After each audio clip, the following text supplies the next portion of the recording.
Yeah. It's the voices for the voiceless, different points of view and different choices. We the voices for the voiceless. We speak. Voices for the voiceless. Yeah. Yeah. It's the voices for the voiceless, different points of view and different choices. We the voices for the voiceless. We speak. Voices for the voiceless. Yeah. Yeah. It's the voices for the voiceless, different points of view and different choices. We the voices for the voiceless. We speak. Voices for the voiceless. Yeah. Yeah. It's the voices for the voiceless, different points of view and different choices. We the voices for the voiceless. We speak. Voices for the voiceless.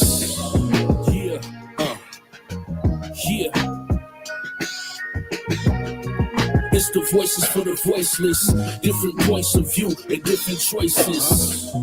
We the voices for the voiceless. We speak. Voices for the voiceless. Yeah. Yeah. It's the voices for the voiceless, different points of view and different choices. We the voices for the voiceless. We speak. All right. Peace and blessings, everybody. We back. Voices for the voiceless. You know, God bless girl in the building. What's going on, sis? How you doing this Sunday?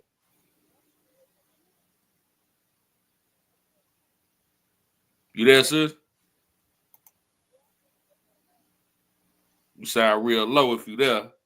But yeah, if y'all can hear me, man, type in the chat. Let me know if y'all can hear me. If I'm clear, give me a thumbs up or something in the chat, man. Which I see we got A Child in the building.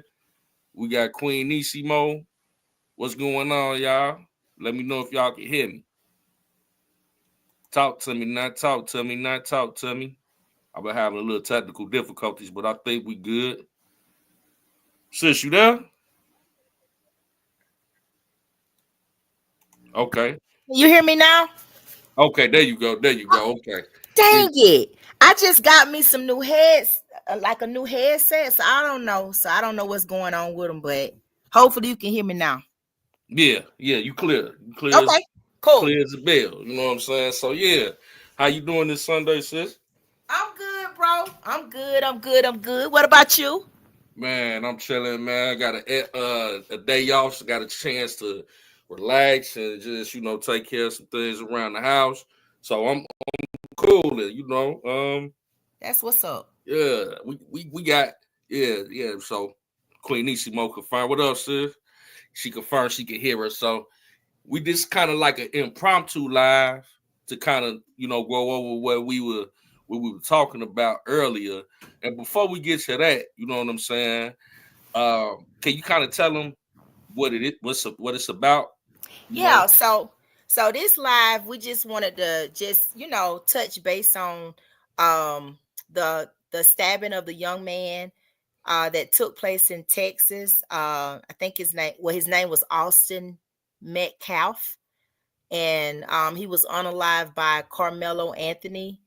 It was a dispute over sitting up under a tent. So I've been seeing a lot of commentary around it, and I just wanted to, for us to just kind of go live tonight to just, kind of touch base on this situation, because it's just so unfortunate, because it's two young lives lost, and so it's Yeah. it's just devastating. I just couldn't even imagine as a parent on both ends. Let's see people So trying to racialize it for political reasons, like they always do. Everything ain't a racial issue. It's just two kids having a dispute that went left. And we see that there was some mistakes on both ends, things that could have been done better. where it wouldn't have resulted to this. So I think this is a teachable moment. Before we get into that, I'm gonna take a 30-minute break, a 30-second break, and we're gonna do this countdown. And when we come back, we're gonna get into some to a video to kind of break it down, and then we're gonna come back with our commentary.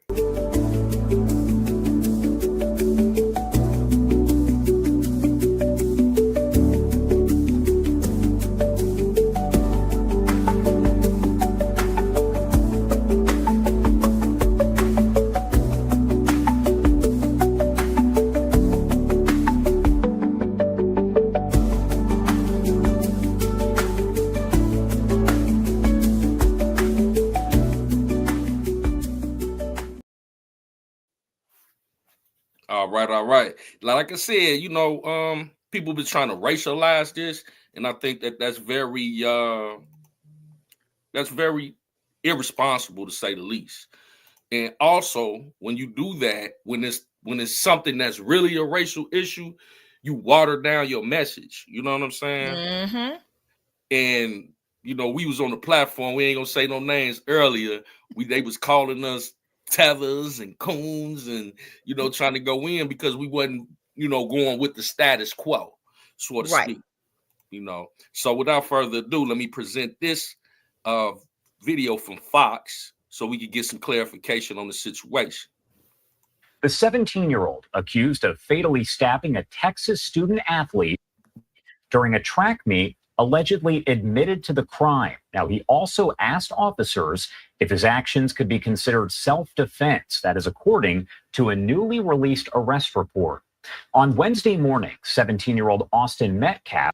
Oh, yeah, it says, don't hesitate if you want me to stop at any point so you could, elaborate, and we could dialogue about it. Okay, cool. All right. A junior at Memorial High School in Frisco, Texas, was killed at a track meet. Police said a student from Centennial High School in Frisco, 17-year-old Carmelo Anthony, stabbed Metcalf in the chest during a fight. Anthony was arrested, now charged with first-degree murder, and is being held in the Collin County Jail on a $1 million bond. Our Fox 4 Dallas team has been covering all of the information here. Alex Boyer has the latest. In that 7-page arrest warrant affidavit, several witnesses, including Metcalf's twin brother, describe how that deadly encounter went down. It also revealed that the suspect reportedly... Hey, you had to stop the show. What's up? I'm her. Thanks for coming through. They admitted to a Frisco police officer that he stabbed Metcalf. My son is gone, and I don't really have words. I've tried to figure out what I was going to say, but he's just going to be so missed. The pain is still raw for the Metcalf family after 17-year-old Austin Metcalf was killed on Wednesday morning at a UIL District 11-5A track meet in Frisco. I think he was extremely smart, always in the box. He just came to him real easy and just him playing football as well just made him just a great person overall. Here's what happened according to witnesses and the police report. Metcalf got into an argument with the suspect, 17-year-old Carmelo Anthony, over a seating dispute in the bleachers. Metcalf told Anthony he needed to move from under the team's tent. He always was one to step up and be the person that would do the right thing. And he was doing the right thing by saying to this gentleman that you're not supposed to be in this tent. This is because they have personal items there. Anthony opened his bag and reached inside and said to Metcalf, "Touch me and see what happens." Metcalf reportedly grabbed Anthony and told him to move. He knew he wasn't supposed to be there. He was just a tragedy. Okay, let's stop that right there. Stop. Yeah. So we had some issues right there. You know what I'm saying? First and foremost, nothing racial, wasn't even a racial slur. So this is not a racial incident. These are two young men, both 17 years old, both honor students. And these new kids, they don't look at racism like we did in the generations before us. So they ain't even thinking like that.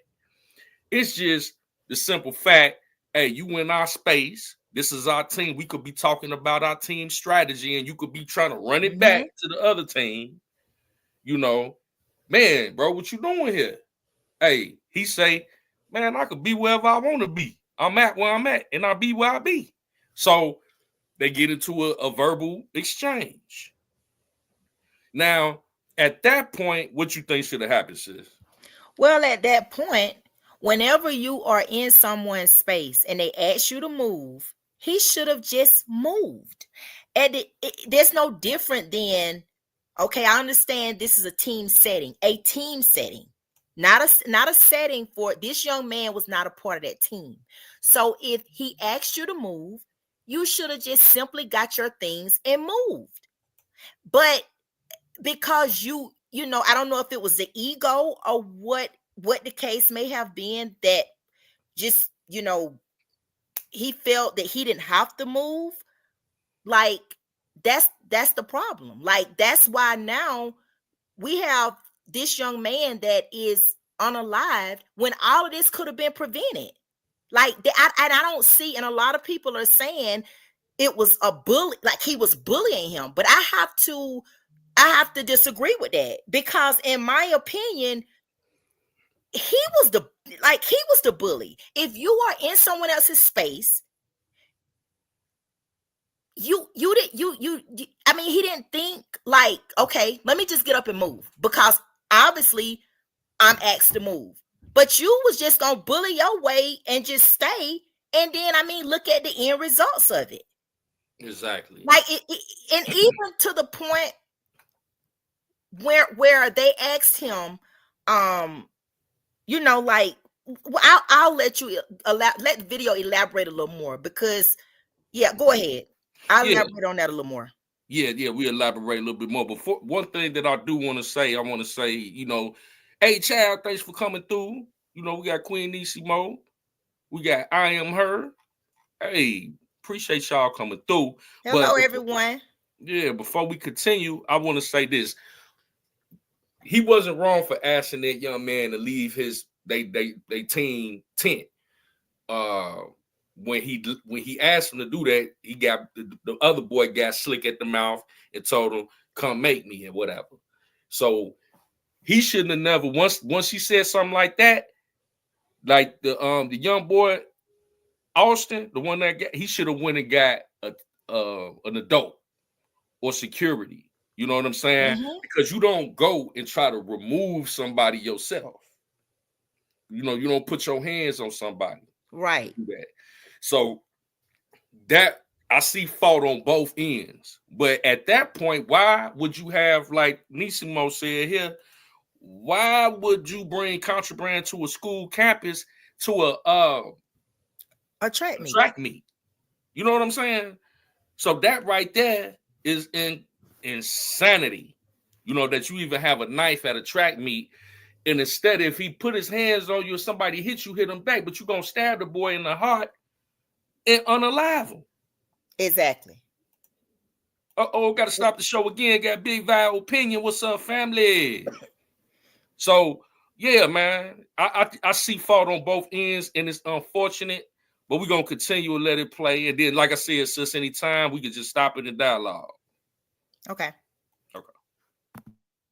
What happened? That's when Anthony pulled out a black knife and stabbed Metcalf in the chest once before running away.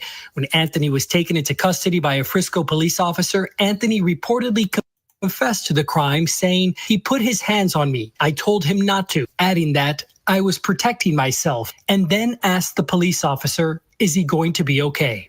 Metcalf died in his brother's arms. I'm not at that point to forgive and forget, but eventually I will. But I pray for his family. Hey, PZ, what's up, sis? Thanks for sliding through. Let's continue. What up, sis? I pray that they understand what we're going through as well. This whole community has really wrapped their arms around us, and if I could say anything to the nation, I would say to make sure that you just hug your babies tight, because you don't know when the last time you get to do it. In a statement released by the Metcalf family this afternoon, they say their focus is now on laying Austin to rest. Meanwhile, I can tell you that Anthony remains in the Collin County Jail on a $1 million bond. Alex Boyer, Fox 4 News. Alex, thank you so much. Now, our Fox 4 Dallas team, as I mentioned, has been covered. Now, he going to talk to the dad. I got to give a shout out to the dad. You know what I'm saying? Because the dad clarified a lot. And he basically came out and was like, look, man, don't try to politicize this situation. This was nothing racial. It was a bad decisions that was made amongst young adults, altercation. It wasn't no racial situation. And I respect him for doing that because he could have went in that direction and tried to make this bigger than what it was. Because his son, the one got unalive. And then for his twin brother to be there, that's another part we didn't touch on, sis. The twin brother was trying to, hold the bleeding down, and he died, and he passed away in his brother's arms, his twin brother. Right. So, that's tragic. Mm-hmm.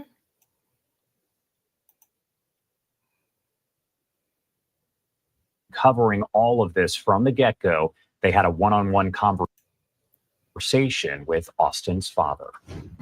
Well, it started with a call from his football coach who was not at the track meet and said, I think Austin has been stabbed. And I said, where at? And he said, Kukendall Stadium. I said, I'm on my way.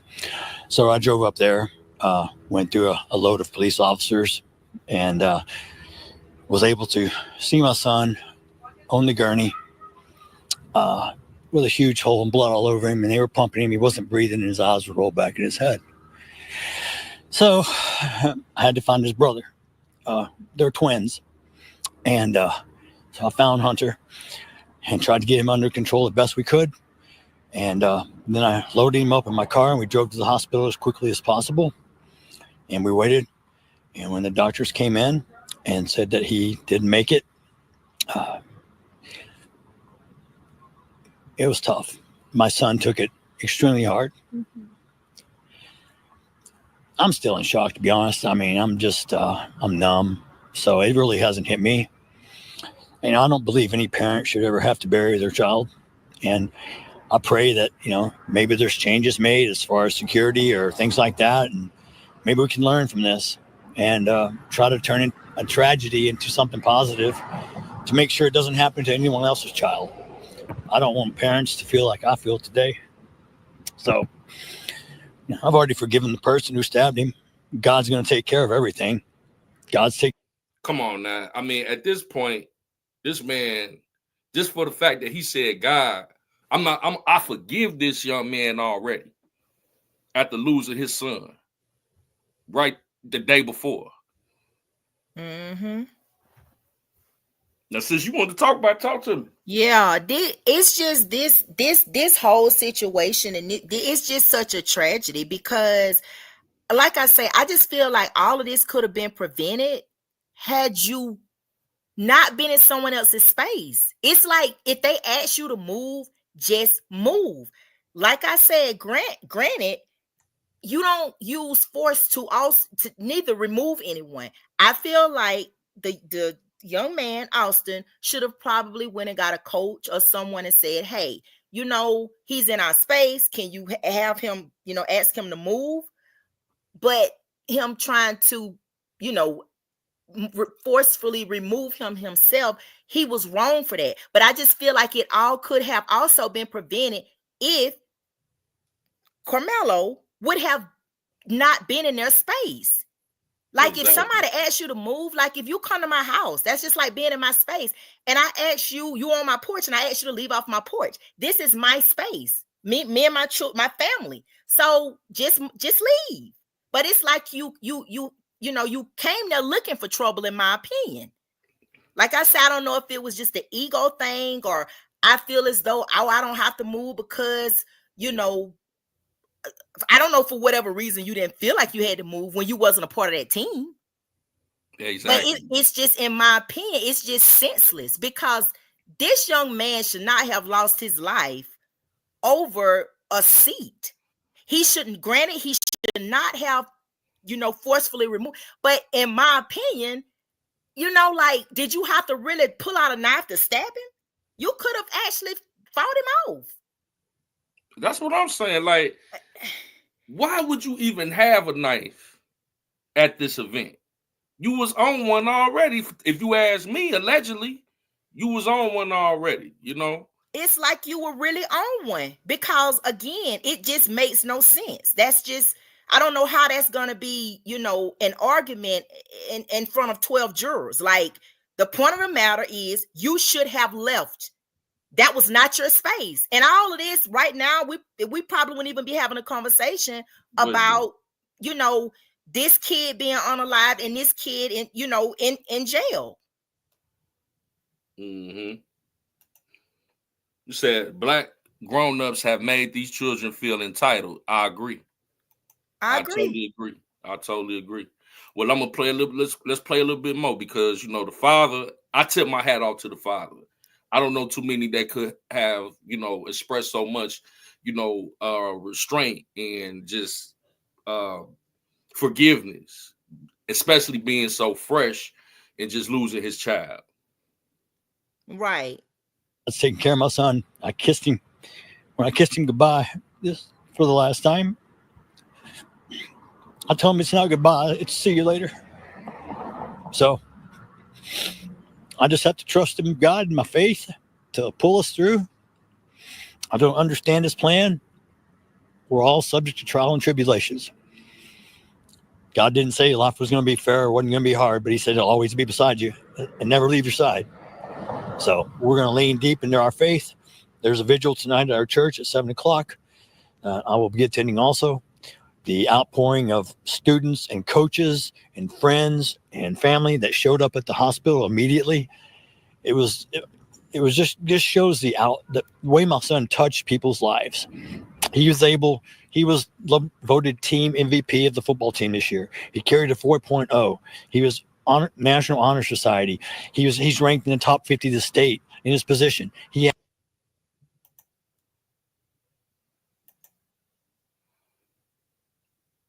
I'm bad. I'm gonna come back to that, but yeah, it's just sad. You know what I'm saying? It is. It's just sad, man. Sad, because a lot of people are trying to make this about race, and I don't see anything about this. And in my opinion, the ones that's making it about race, it take a racist to know a racist. I'm sorry.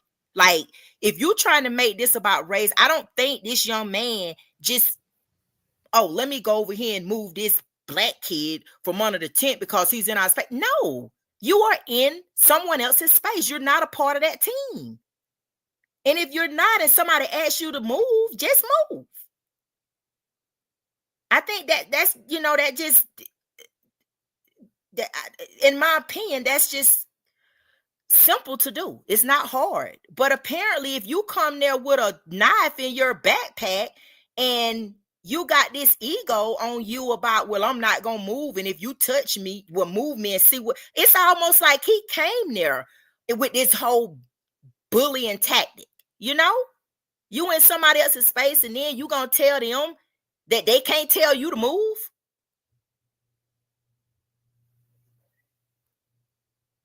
Exactly. My bad. I have a little technical difficulty back here, but it's and anybody that try to justify this bull crap, I'm sorry. Like, that, nothing about that. Just move. I don't care what color you is. Just move. If you're not supposed to be there, just move. Mm-hmm. Yeah, people trying to racialize that. You got to be insane to think that this is something racial. We got Big Vi in the building. What up, Big Vi? How you feeling today, bro? Hey, Big Vi. What's up, man? This story is it's a crazy story, but it's a lot more. It's a lot more to this story than just the media. Because when you go to follow these little high school groups and stuff like that, then you start to hearing different. You seeing different conversations.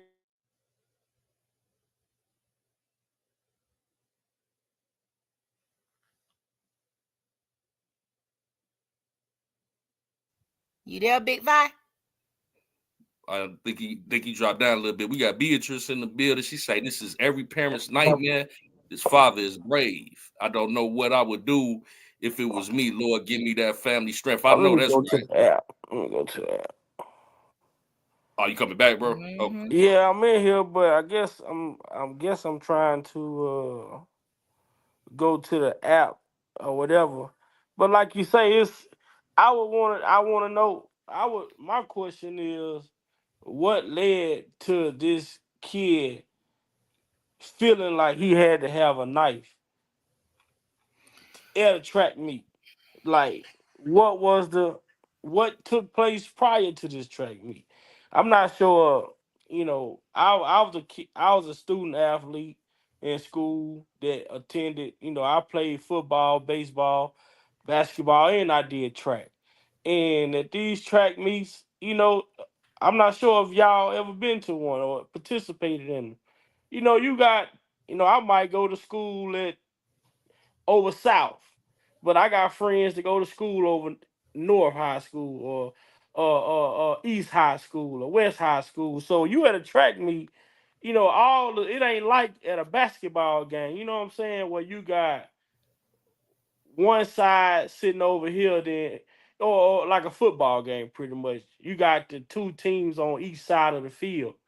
A track meet is just like if I'm running a 400-meter dash and right now they running the 400 meters. So you got the rest of the people who do the 100-yard dash, the high jump, pole vault, throw the disc. They not participating right now. So people walking around just socializing until they hear the event.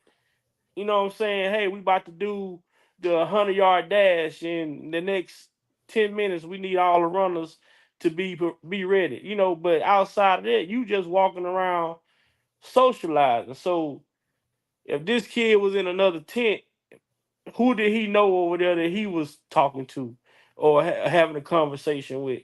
It's a lot of this stuff that's just like we don't know the gist of it. It ain't and none of it is justified. Because if I'm sitting over here talking to Jeff and having a conversation with Jeff, is it okay for somebody that know Jeff but don't know me to come and tell me, hey man, you need to get from over here? Well, from my understanding, now from what I was looking at and what I was gathering, like he didn't even run track. So And he that's was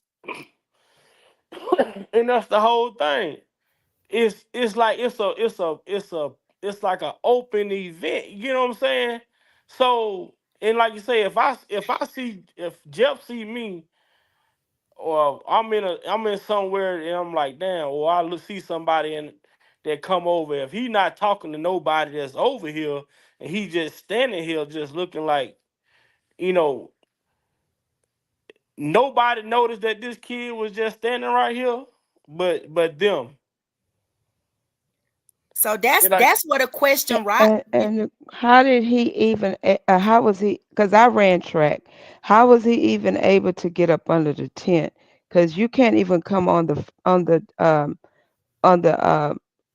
area where the people that's running track or throwing mm-hmm. disc or whatever. You can't get on there In case unless you a you part are. of Yes, the event, you have to be a part of somebody's participant. team, and you have to have an actual badge to show that you're a part of the team. You can't just walk up on just on the GP without a badge being shown. Exactly. And and that's why I say, man, and I got the video queued back up so we could go a little further with the father.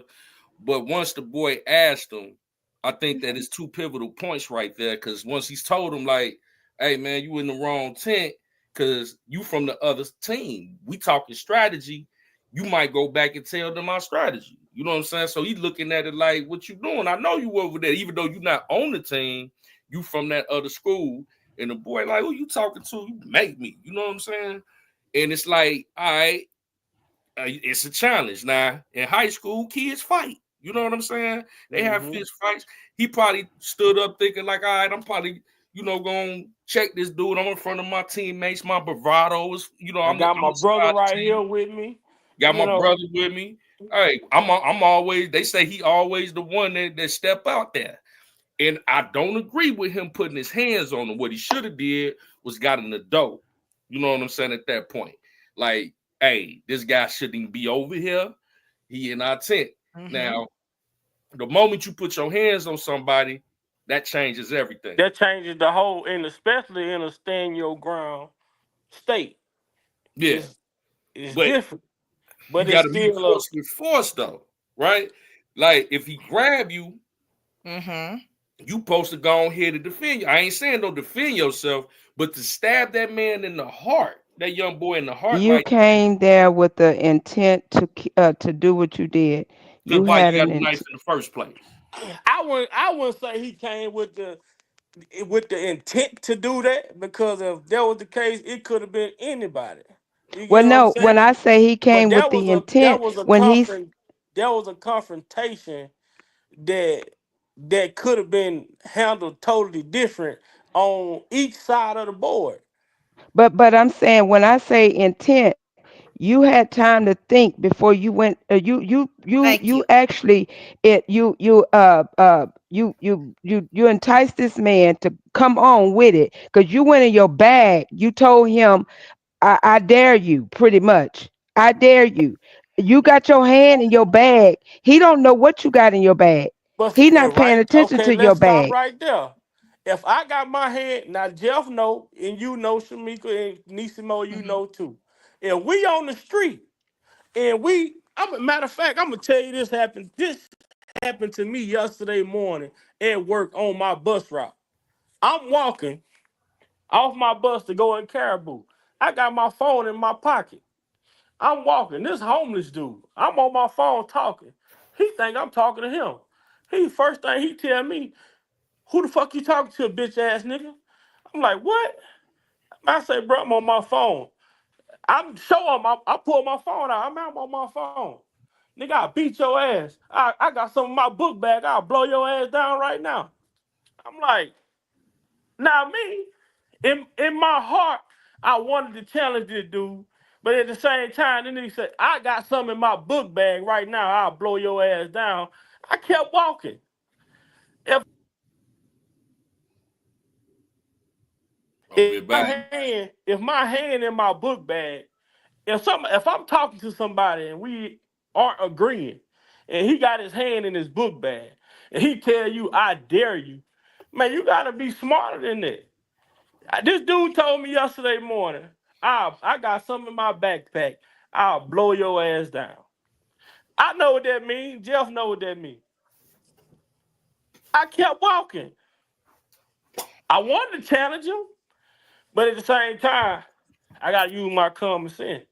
What if the dude got some in his book bag for real? Right. I see what you're Okay, saying. I see that too, but I and just my opinion. If you ask to move, just move. Just if you in I don't care about all this.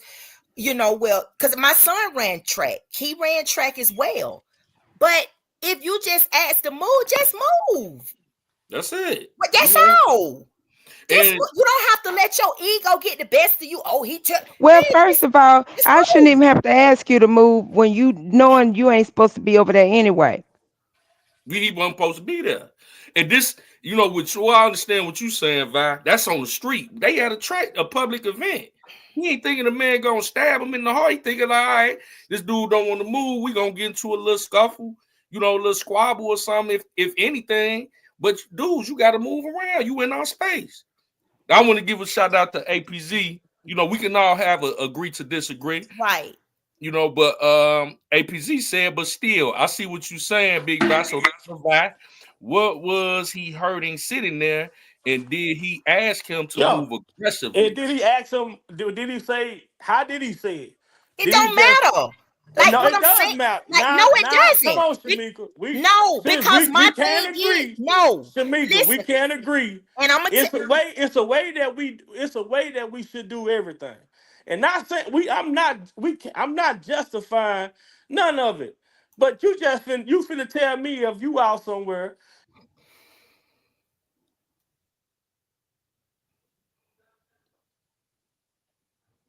you there, Vi?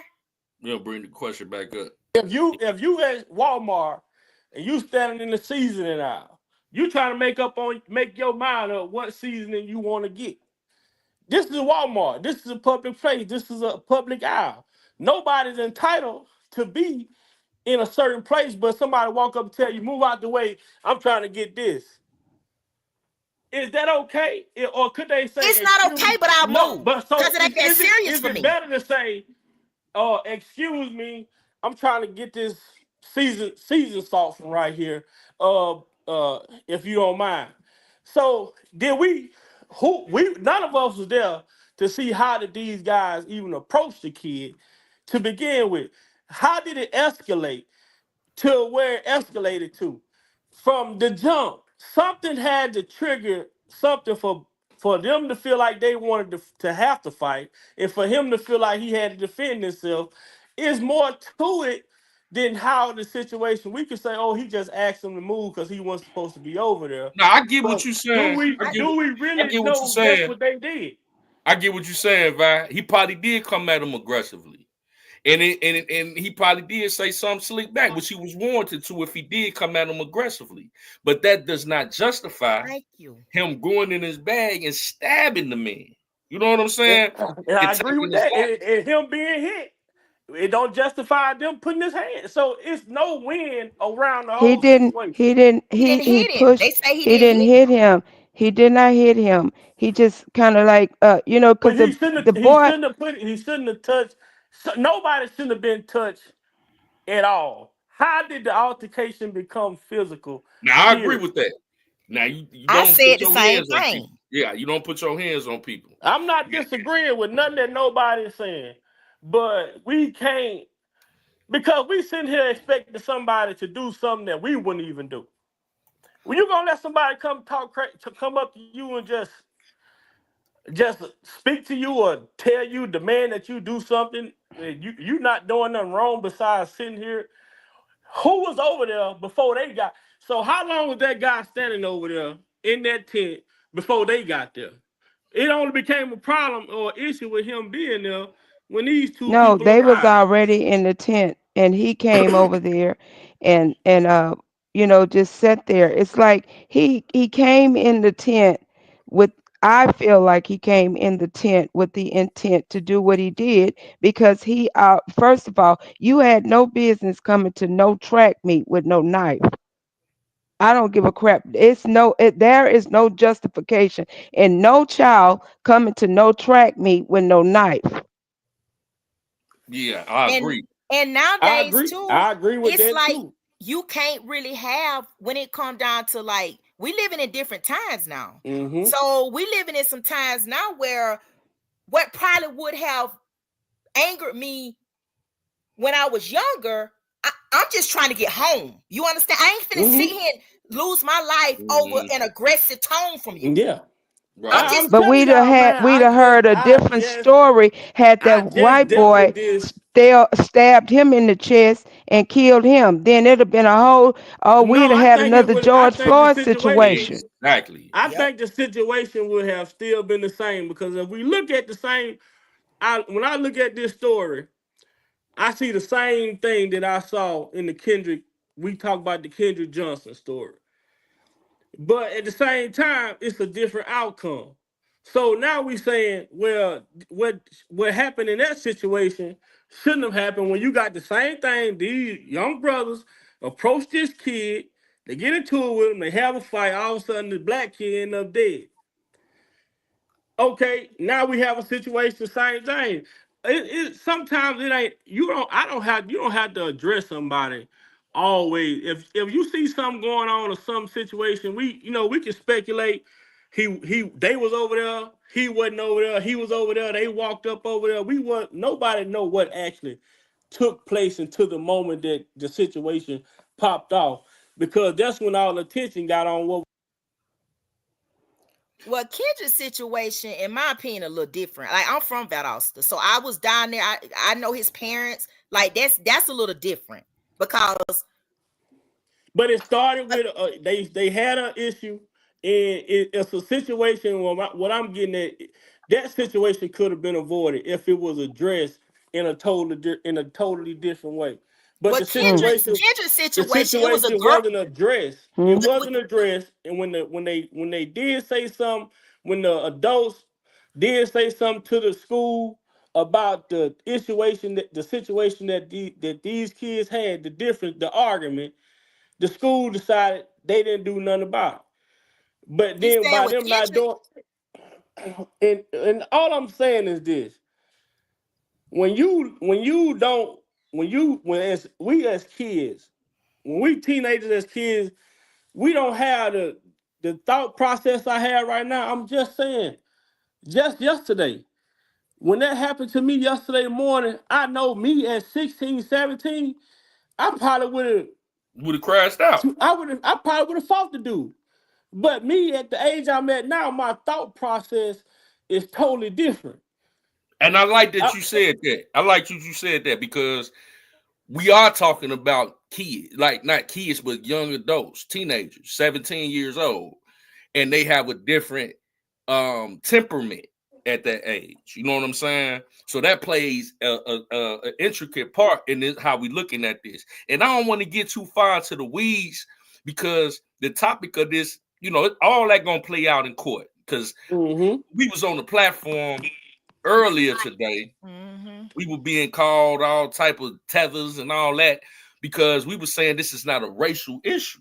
No, they try to make everything like that. No, this is just a confrontation between a group of kids, and it turned the way that it turned. It could have turned out differently, but this is the way that it chose to turn out. Now, a kid walking with a knife, like I say, I'm not gonna be the one who sit here and say I can justify none of it. But at the same time, I do understand being a kid. If you a kid that's living in a city and you walk home, I'm not saying it's okay for you to have a knife, but what is going on outside of your regular schooling or when you leaving school or whatever, something has to be going on for you to be walking around with a weapon in your bag.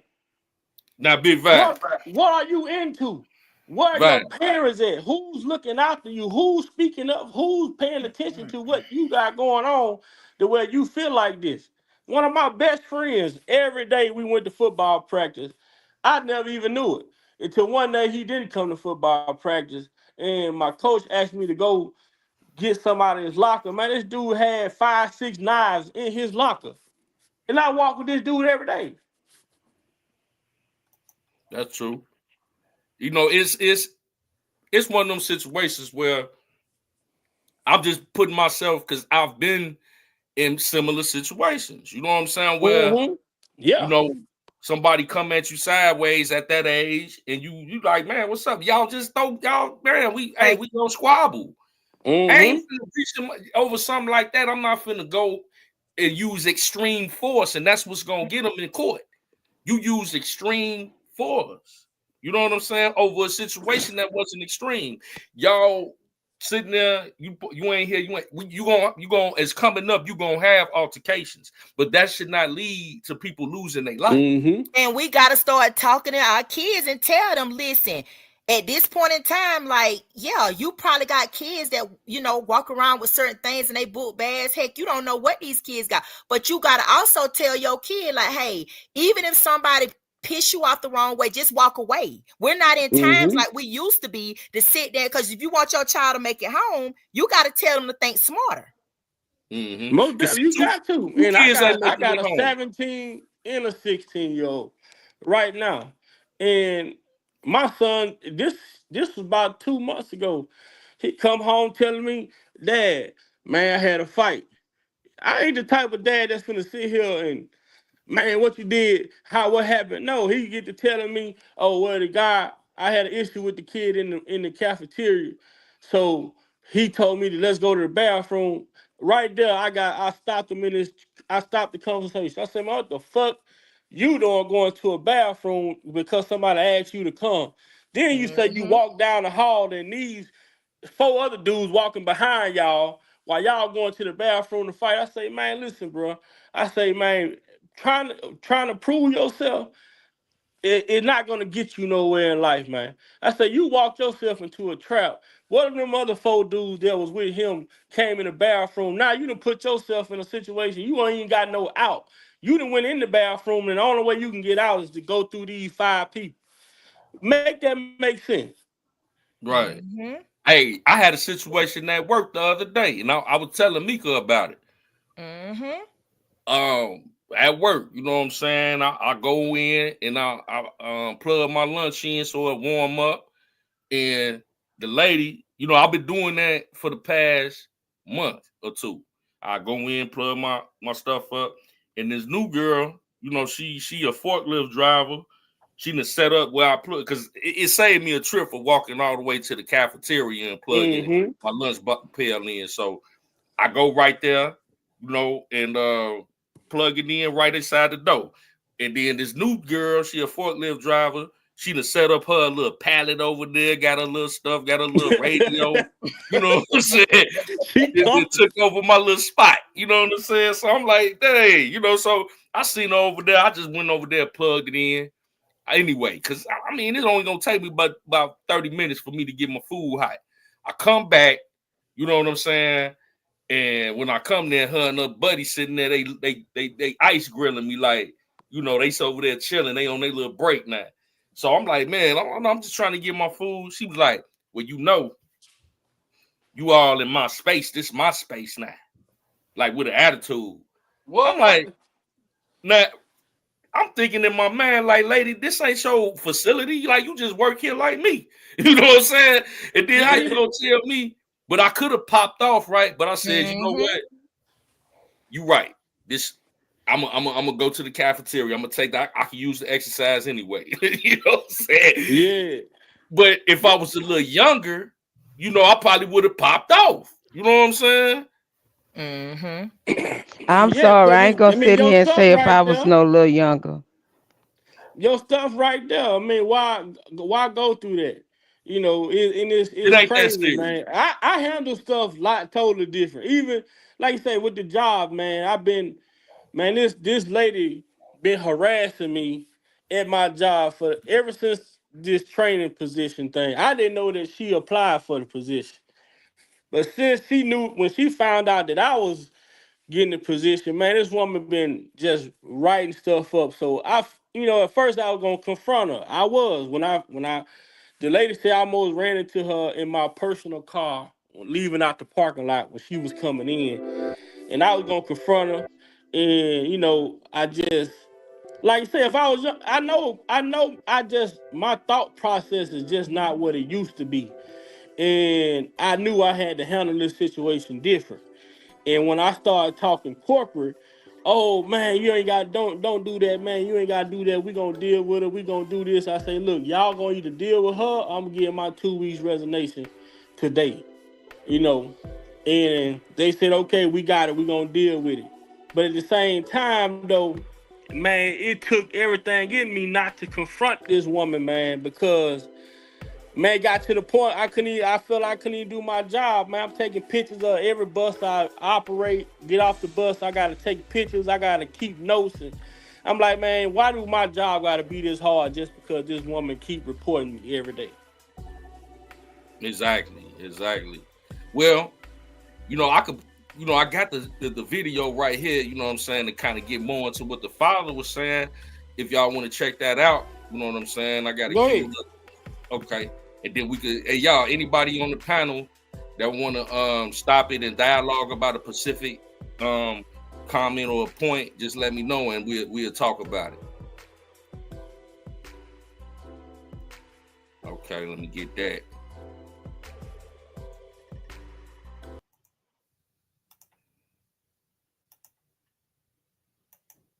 Having D1 colleges contact him. He had a great life ahead of him.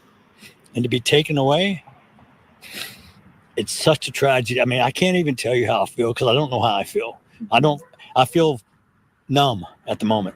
Yeah. I just hope that this doesn't happen to any other parent and their child. But I do hope for justice. Because this is unacceptable. And the fact that, someone was immediately taken into custody, they know who did this. They are charging him with murder. I mean, how does that make you feel, that police immediately got this person? First of all, I feel sorry for that individual because he's now made a mistake that's going to cost him the rest of his life. The hard part that cost me is I lost my son, and his brother was holding him, trying to hold the blood in, and he passed. My son watched his brother die in his arms. Can you tell me a little bit more about Austin, about, his personality? Austin was a leader. He led the football team. He was voted team MVP by his players and coaches. What was his position? He played linebacker. Him and his brother both play linebacker. He played inside. His brother plays outside. We were so fortunate this past weekend that me, Hunter, and Austin, we grew up hunting together, and we had matter of fact, the ranch we own, the lease was not renewed, so we could never hunt there again. And we went there for the last weekend. And he said, "Dad, I've never shot a pig before. I want to get a pig this weekend." I said, "Okay." Lord and behold, it's a heck of a story, but he shot his first pig this weekend. And we all talked, me, him, and Hunter both. We all talked about these are memories that you take forever. After I'm gone, you can tell your kids about, well, your grandfather and we were hunting and we stalked and it took 2 hours, but we got this. I got my first pig, and he was so excited. And I'm so fortunate to be able to spend that weekend, not knowing it was the last weekend I'll ever spend with him. And he also was on the track and field team? Also was, football was his pride and joy. Yeah. He was working on track to increase his speed. Matter of fact, he's already dropped this 40 times. He was telling me about how he's dropped it. He's going to drop it some more. And he was an amazing, dedicated athlete.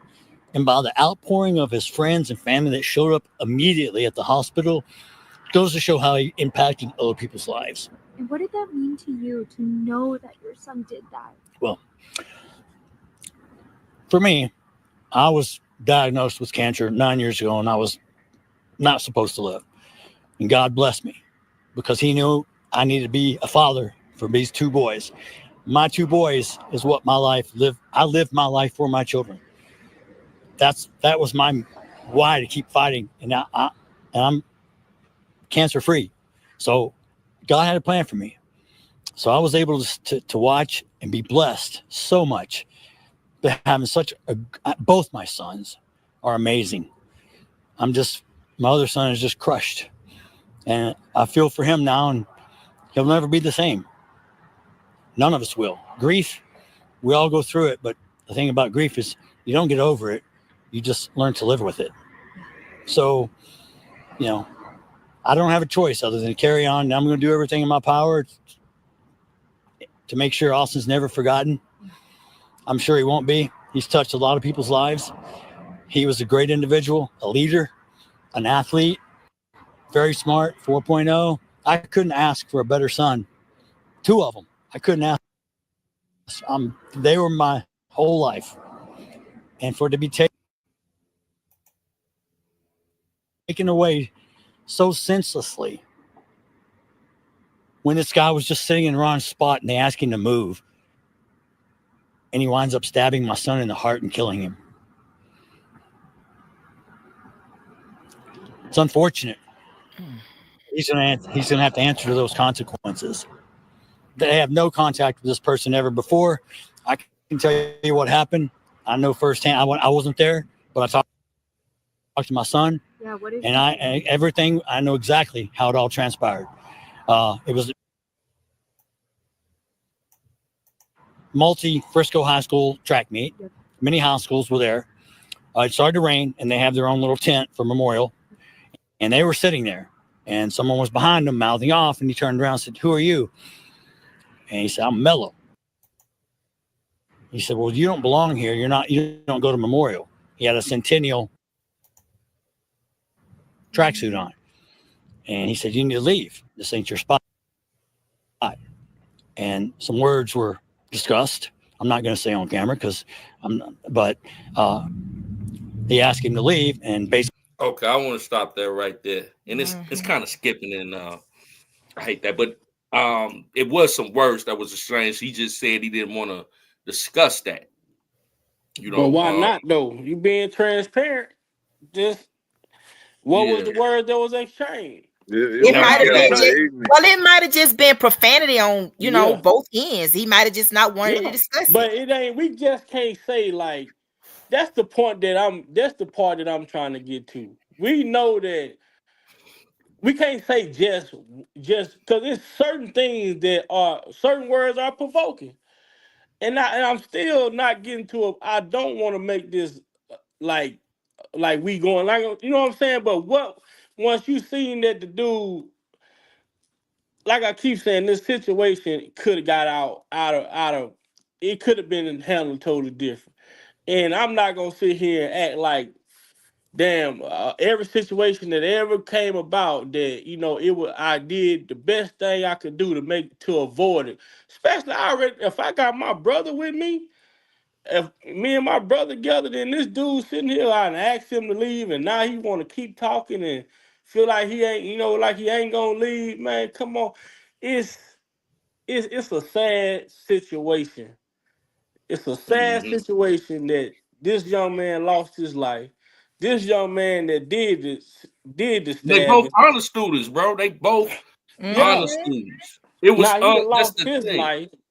And I'm reading as I'm listening to this, I'm reading up the article. And like I say, it's these different articles about the situation.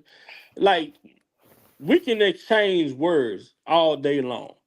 But when you come to putting your hands on somebody, because all the articles saying that a physical altercation did take place.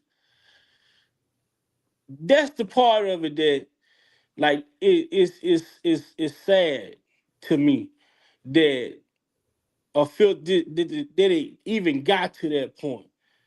Well, And still, but you you know know what I what? said, bro. Let me say something real quick. Because I want Mika to address that. But before we do that, I just want to give a shout out to Provoke Thoughts that just joined us. what After up, Mika Provoke? say, What's up, man? What's up? Hey, Provoke. After Mika Hey addressed there. Hey. what he just said, I want to get Provoke Thoughts opinion on this situation, and then we continue the conversation. Okay. So highly unfortunate. I done seen this in the news, man, and it's absolutely ridiculous. Now it's a whole bunch of fingers can be pointed in a whole bunch of different directions on it. You can speculate what you want to speculate. He had a knife with him. Shouldn't have, but I got a funny feeling he had it for a reason. Now, was it to stab this dude? I don't think so. It's a reason why he was under a tent that didn't belong to him. If he was on the track team, right? The dude that stabbed the other dude, right? Yeah, they both was on. No, the They guy that said stabbed him, the guy, he wasn't on the team. He was on on another somebody track else's team. team? He was on Sentinel High School track team. Okay. So obviously he wasn't welcome under his own tent. No. Check it out. No. We'll break it down to him, Mika. No, he was actually the gentleman that he unalived. Carmelo was not supposed to be up under that tent. Like, he was literally not on that team. He wasn't on nobody team. He was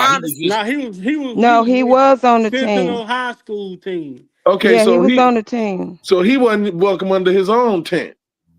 Well, it could be one of them, like I was telling let me break Jeff it down. earlier.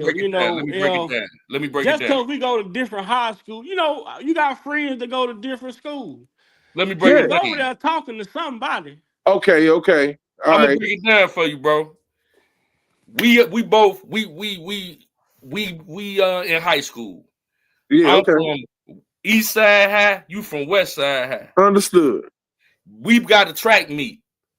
I'm with my East Side High regime. You know what I'm saying? It's like halftime. We discussing strategy. Dude from West Side High, he ain't on the team. He just there to support West Side High. Okay, fair enough. No, he's on the team, Jeff. He's actually on the team. He play football. He don't play track. I know what I'm talking about. He play football. He don't play track. He don't run track. That's what they were saying. He didn't run track. Okay, that makes sense. Okay, so he in their personal space, in their tent, while they discussing strategy during halftime. Buddy turned around and say, "Hey, what you doing over here? You in our space." He say, man, F your space. I can sit where I want to sit. This our tent, bro. Like, and then he said, all right, well, you talking crazy. I'm finna get up. He got up and addressed dude physically. Dude whip out a knife, stab him in the heart. Well, he actually I think trying to remove him. But my thing is, I guarantee you this young man, words, whatever, I guarantee you now, when he did that and he thought about it, he should have said, I should have took my black behind on. Okay. I'm under somebody else's tent. I should have just left. Period. But I'm reading the reports and it's saying that the guy that got stabbed grabbed Anthony first. See, this is what I'm saying. And that's what I'm saying. I know that, Vi. I'm not saying why he didn't. Did you grab this man and you don't even know him? But why didn't you leave if you should have left? That's my point. That's true. It's just if you know you're not supposed to be in somebody's space and they say, hey, man, you need to leave. You're not supposed to. Just leave. I apologize. I'm out. My bad. Oh, no, I'm not talking about you, Provoke, but I'm just. No. That's what I'm saying. Just leave. Like, your ego, bro, leave. Because I guarantee you now, he's thinking, I should have left. I wouldn't even had to get to that point.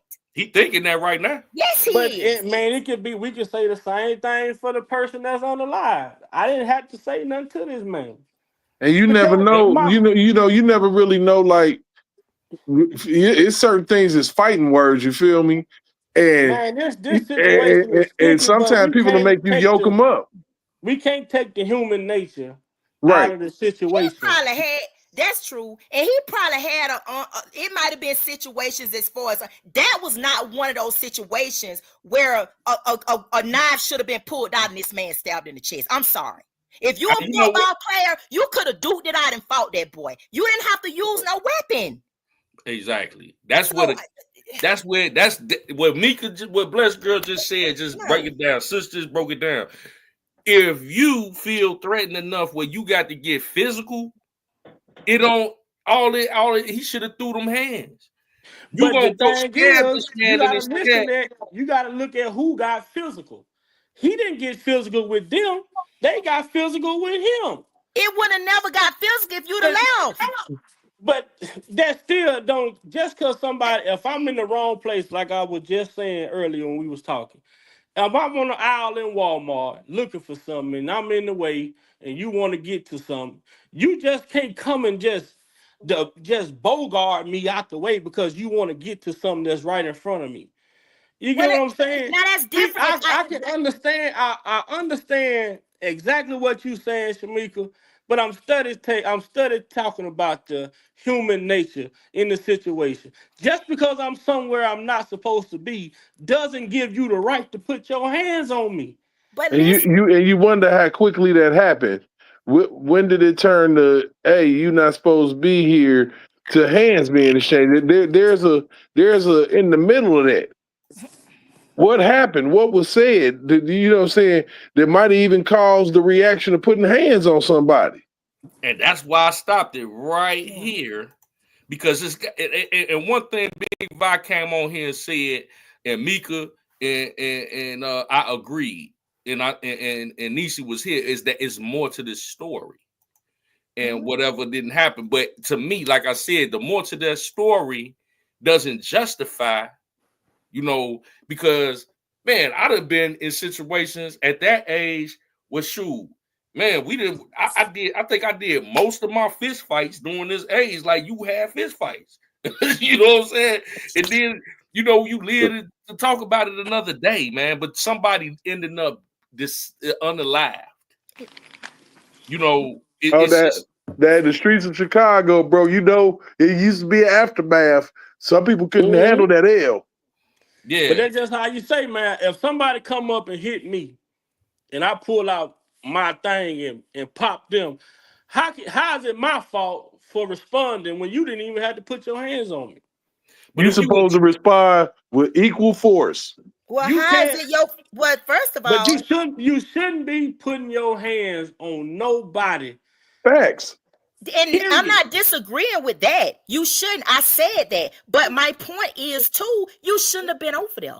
Even if it's one of the things where they're saying, if it's okay, well, his at no, some let's point. address this. Let's address this. What I heard just said. I just saw that as well that he was told to go sit there to rest by his coach. I Are mean, you talking about? It's Are a you lot talking? of stuff. It's a lot of different stories, man. But if Yeah, his coach, well, first of all, in my opinion, if that's the case, because if that's the case, then the coach would have intervened. exactly. I What don't. would the adult say?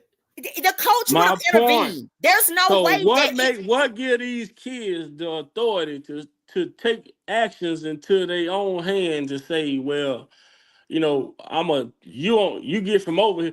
And for me, like, man, I hate getting into these conversations with me, like, coming from where I come from, like, I done been in these situations. I just thank God, man, for, like I said, I didn't make the decision that this young man made. But at the same time, if somebody would have put their hands on me, I would have responded however I responded. It's crazy. It's a crazy situation all the way around the board. And like you say, that's why one thing I can say, my grandparents taught me, man, mind your business. Right. You ain't But always got to be the one who to call out something that, you know what I'm but saying, it's well, but just you sometimes too. but We don't know understand if this young understand man this though. was a track lead team. We don't know that because But sometimes but when people are given certain titles or whatever on the track team, because his dad say he was a leader, we don't know that. I guess just my point is, regardless of what, it should not have led to you literally stabbing somebody in the chest. If I don't care about any of the who tenant what, like it's worth you going home than yeah. going to jail That's because why your now, parents teach you, keep your hands, don't touch nobody, I don't mean put your and hands on I nobody. agree with that. I agree. Don't put your hands on nobody. But again, it should. I guarantee you, he ain't thinking about the boy putting his hands on him. Now he's thinking about I should have just left. I mean, so it's like this, man. What we looking at is a situation where people try to make permanent solutions to temporary problems. This is what happened in that situation. Instead of him tussling with him, he pulled out his knife, stabbed him. Now, Big Value, you say, coming where you from.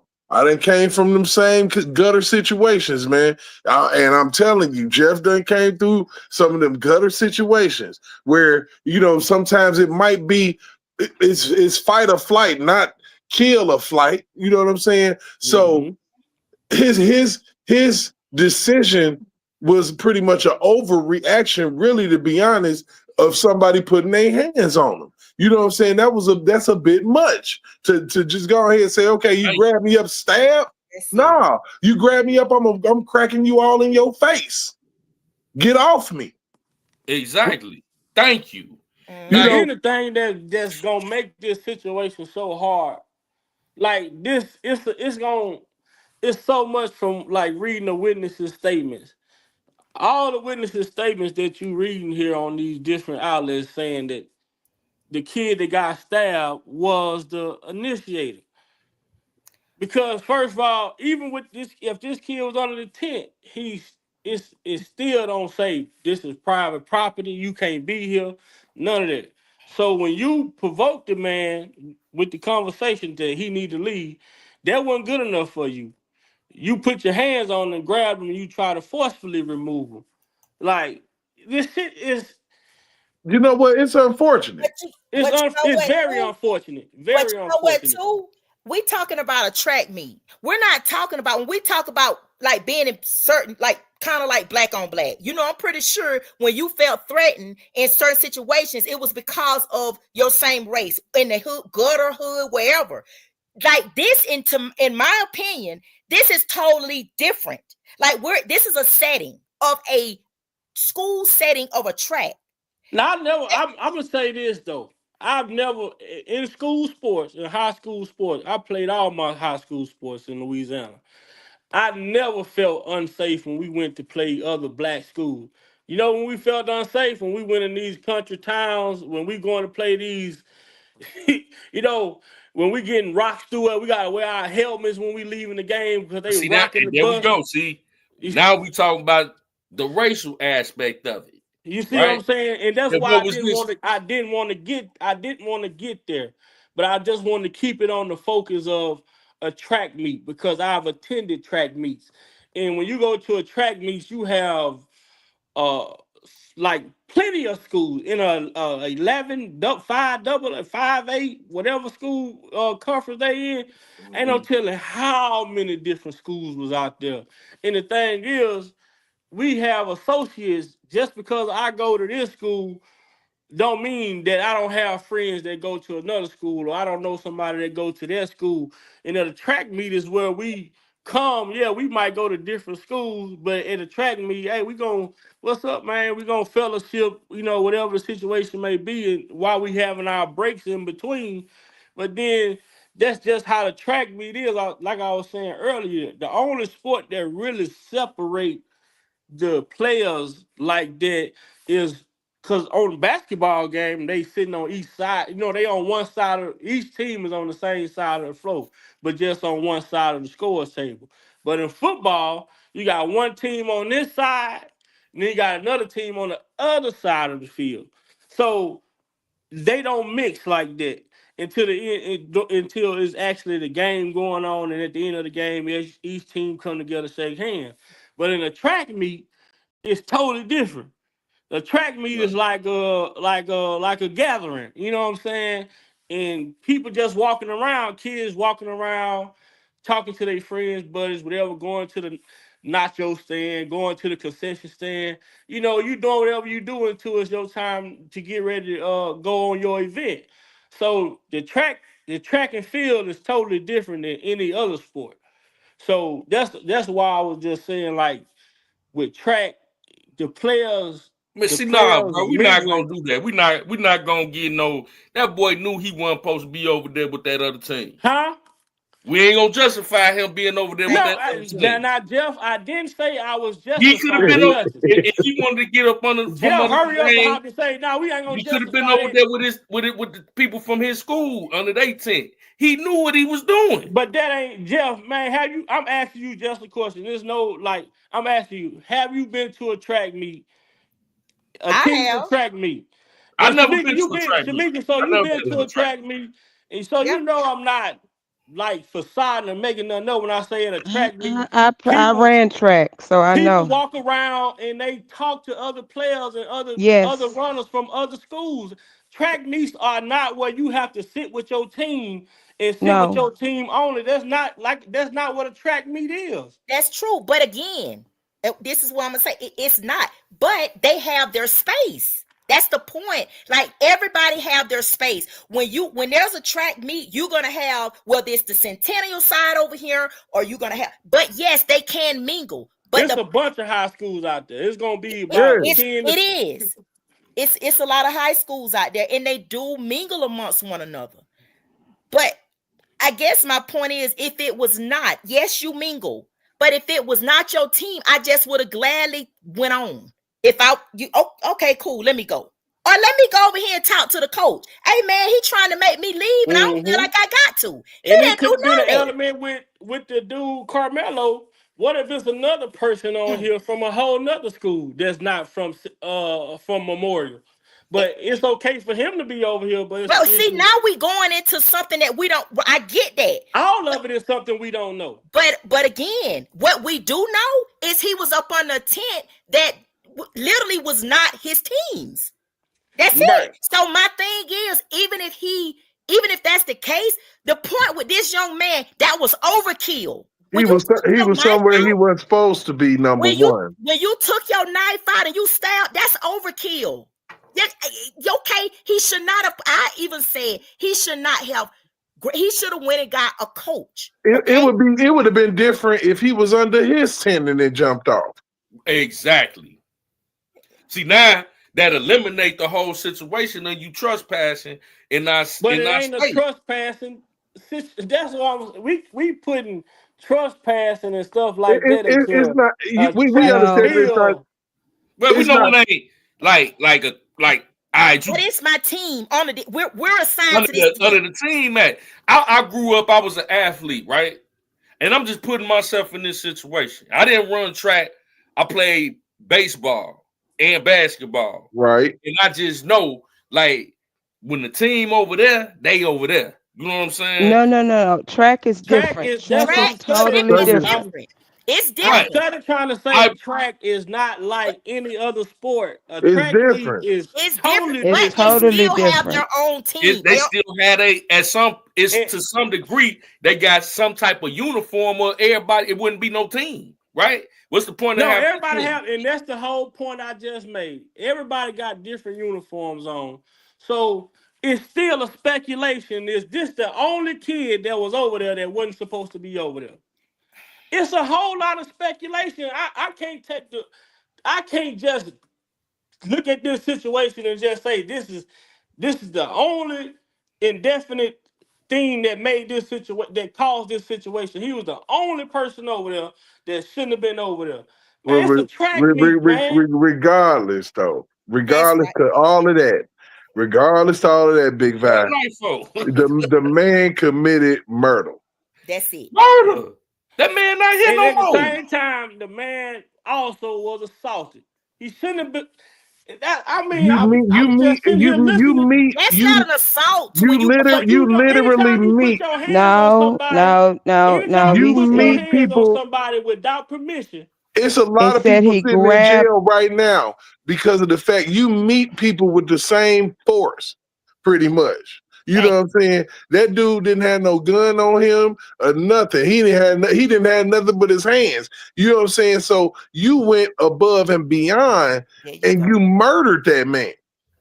You know, regardless. Okay, I'm not trying to justify the murder, but he grabbed him. He literally grabbed him and pushed him.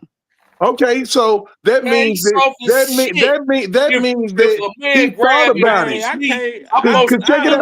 Check it out. If he pushed him and let him go, then that means he had a decision to make.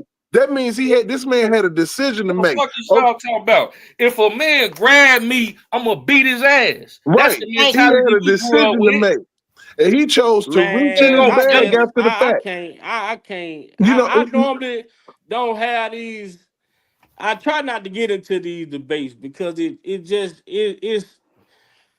I understand we want to be correct and we want to make sure we being correct, but at the end of the day, man, ain't nobody finna. You finna tell me somebody just put their hands on you for no apparent reason, man. You reaching for a knife?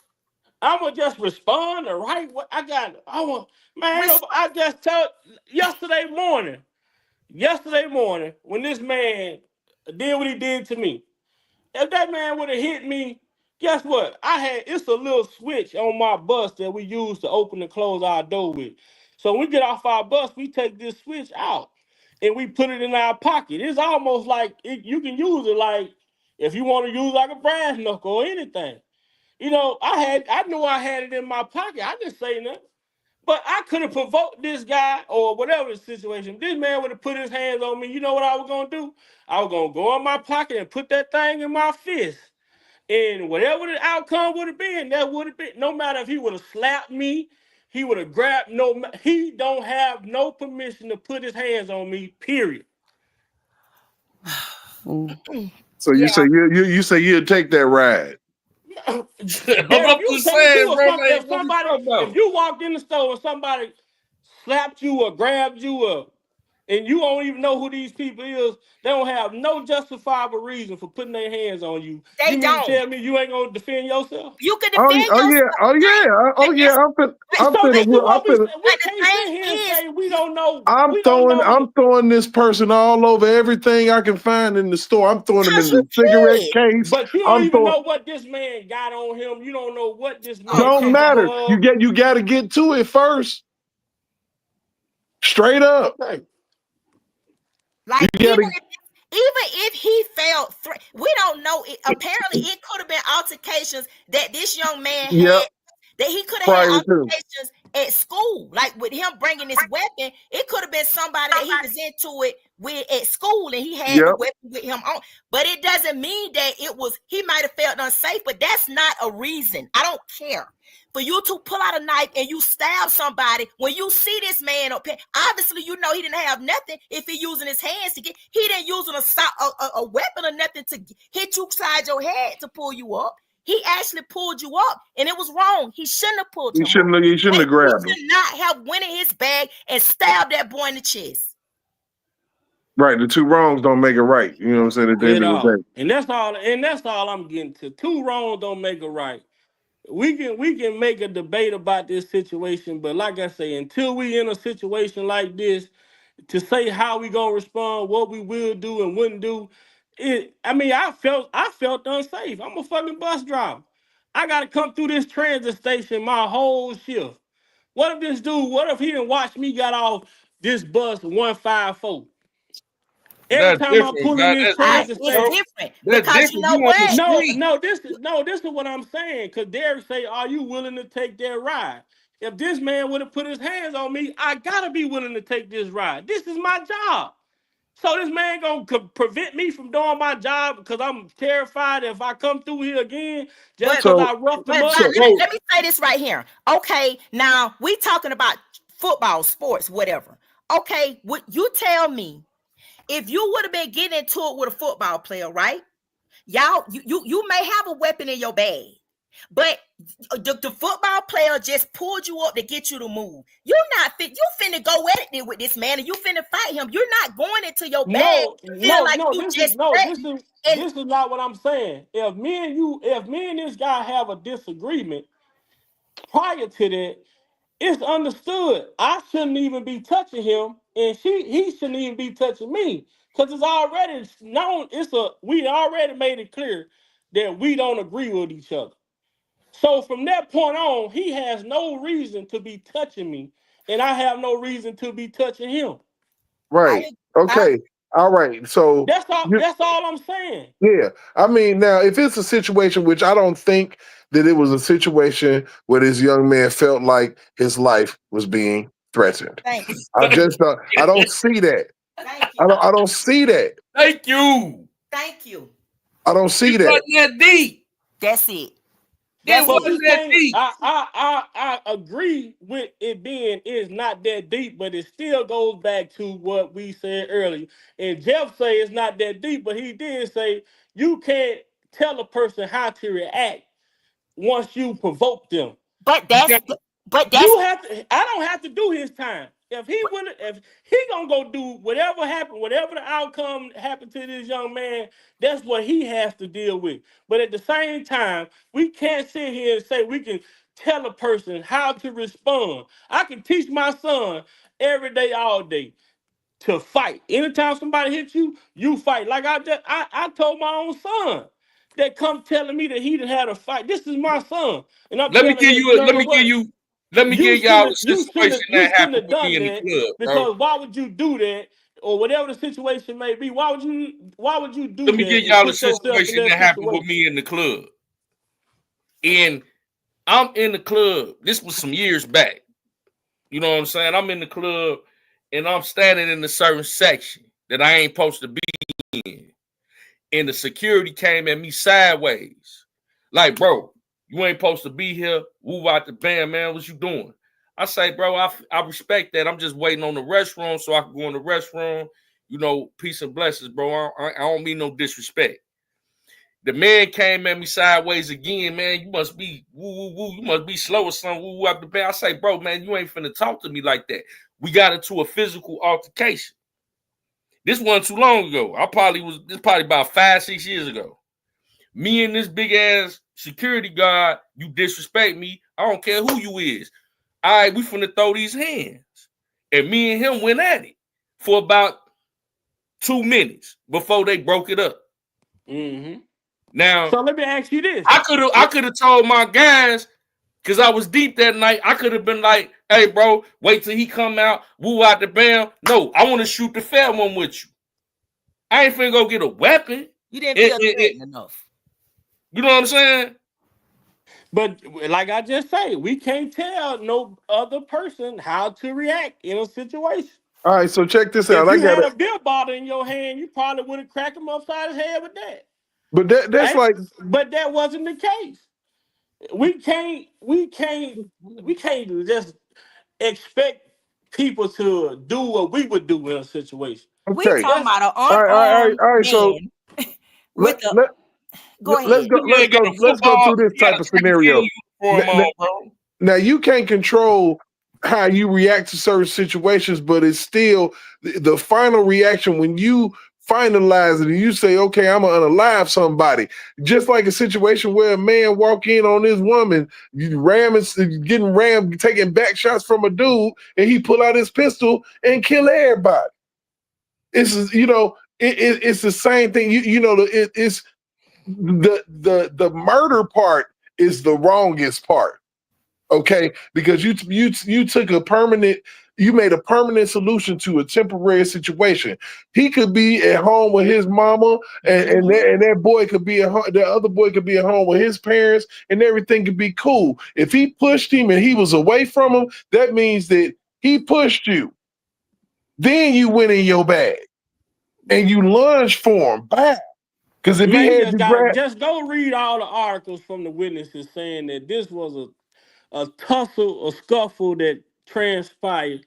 And at the end of I the would day, have more respect for that, bro. We can't take the element away from this shit. For me, man, it's just why I'm personally staying there. I'm certain somebody had a camera though. I don't care who you is in this world.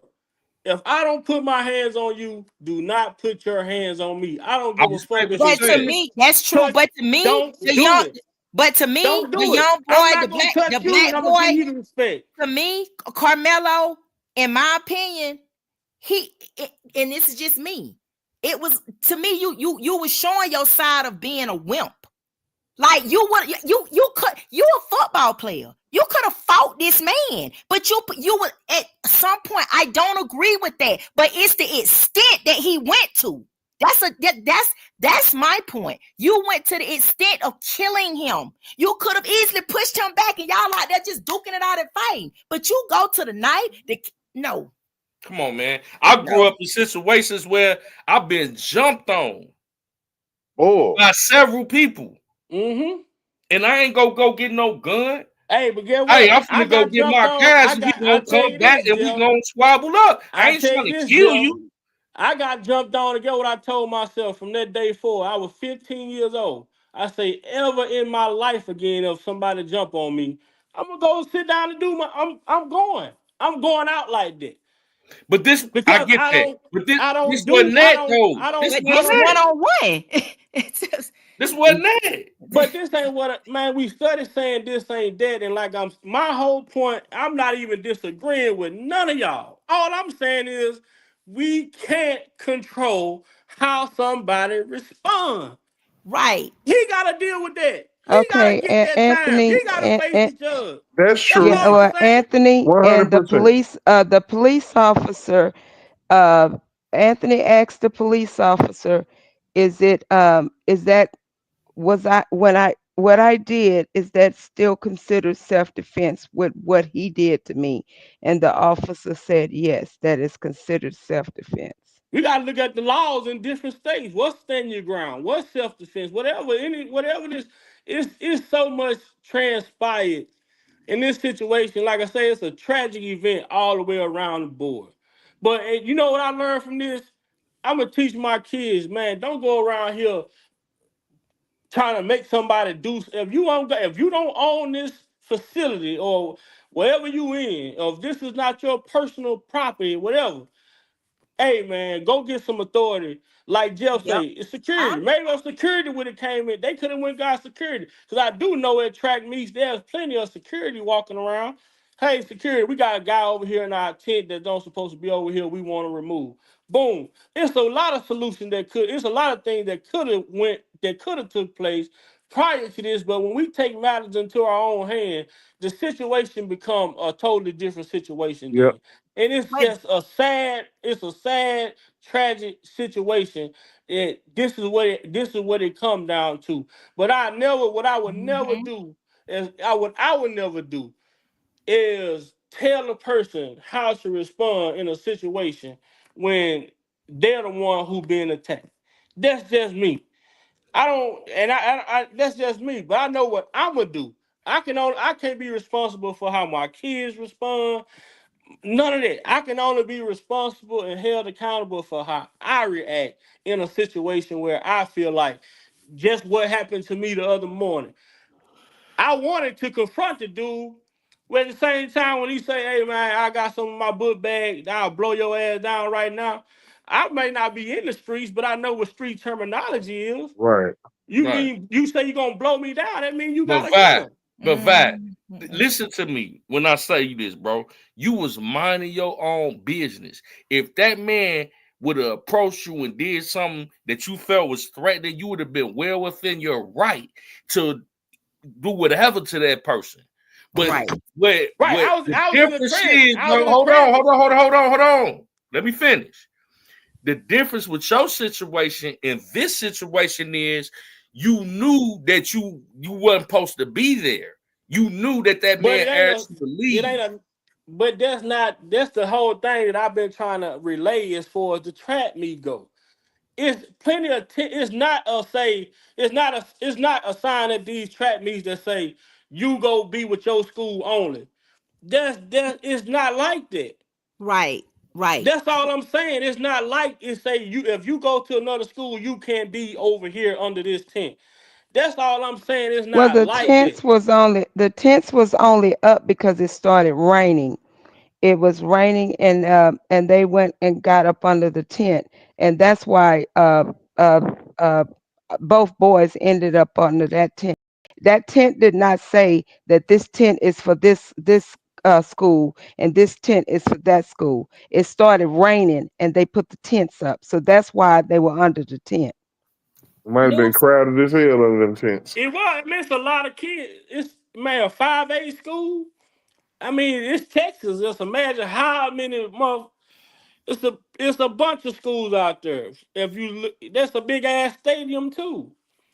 It So is, and I'm not disagreeing with that, none of that. But the point of the matter is that it's overkill. I don't care. Right. No, you should not have.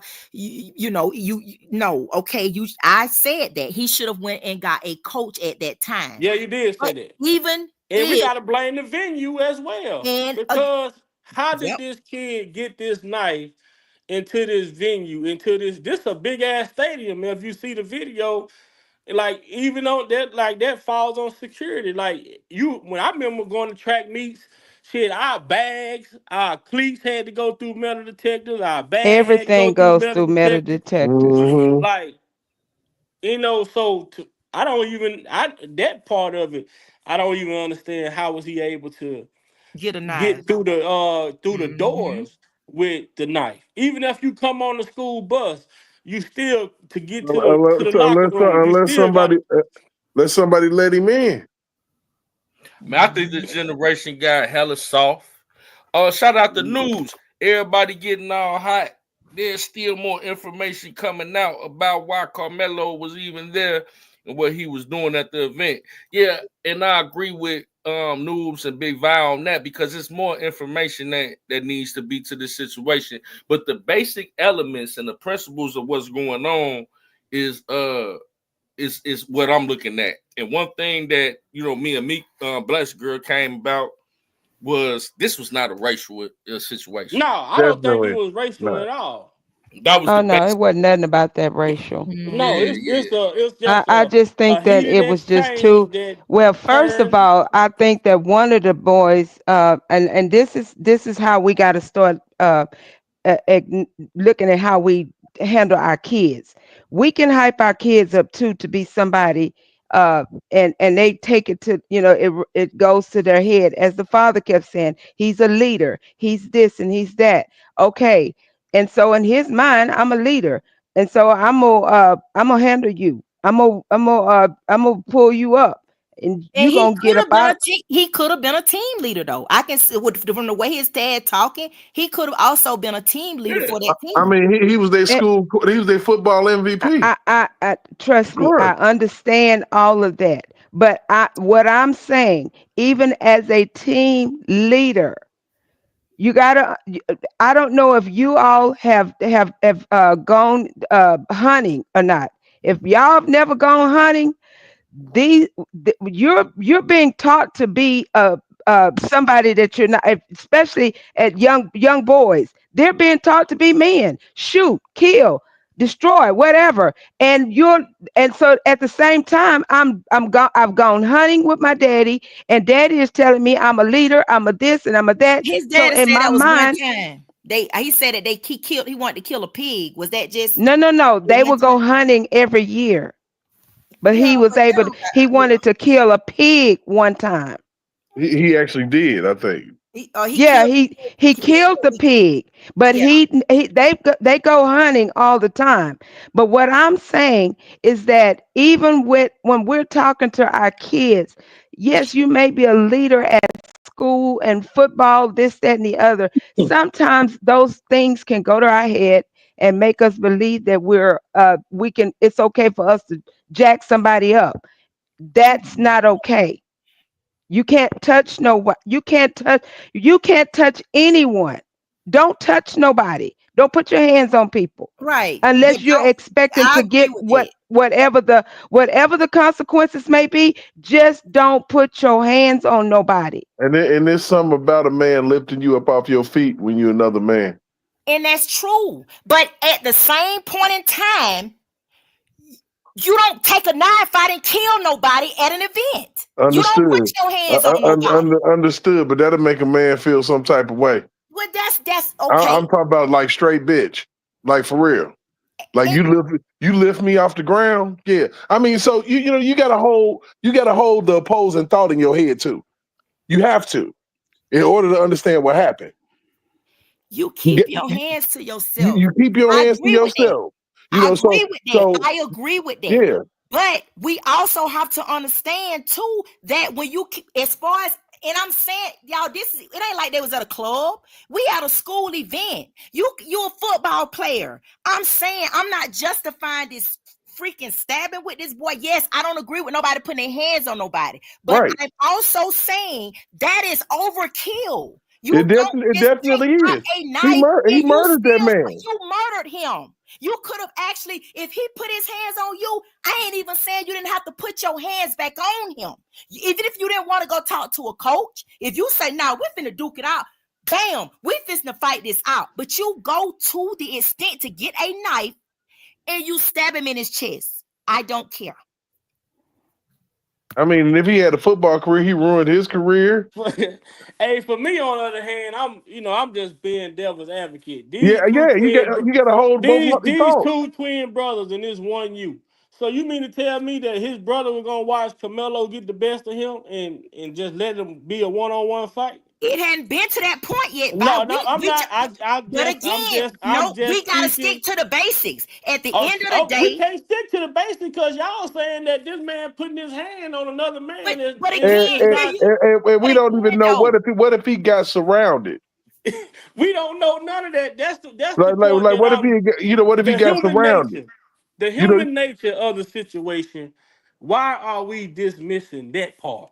now if he had if I saw some video footage, if somebody filmed that shit and they surrounded that man, I don't even know what to tell you at that point. but again, Okay, Vi, if you take it to the next step to say, what if we ain't talking about what if. My point is, it didn't get to that point because Yeah, you but it went and got to took. the point to him putting his hands on the man, But which Vi, led to wait, we can't who dance made it around. physical?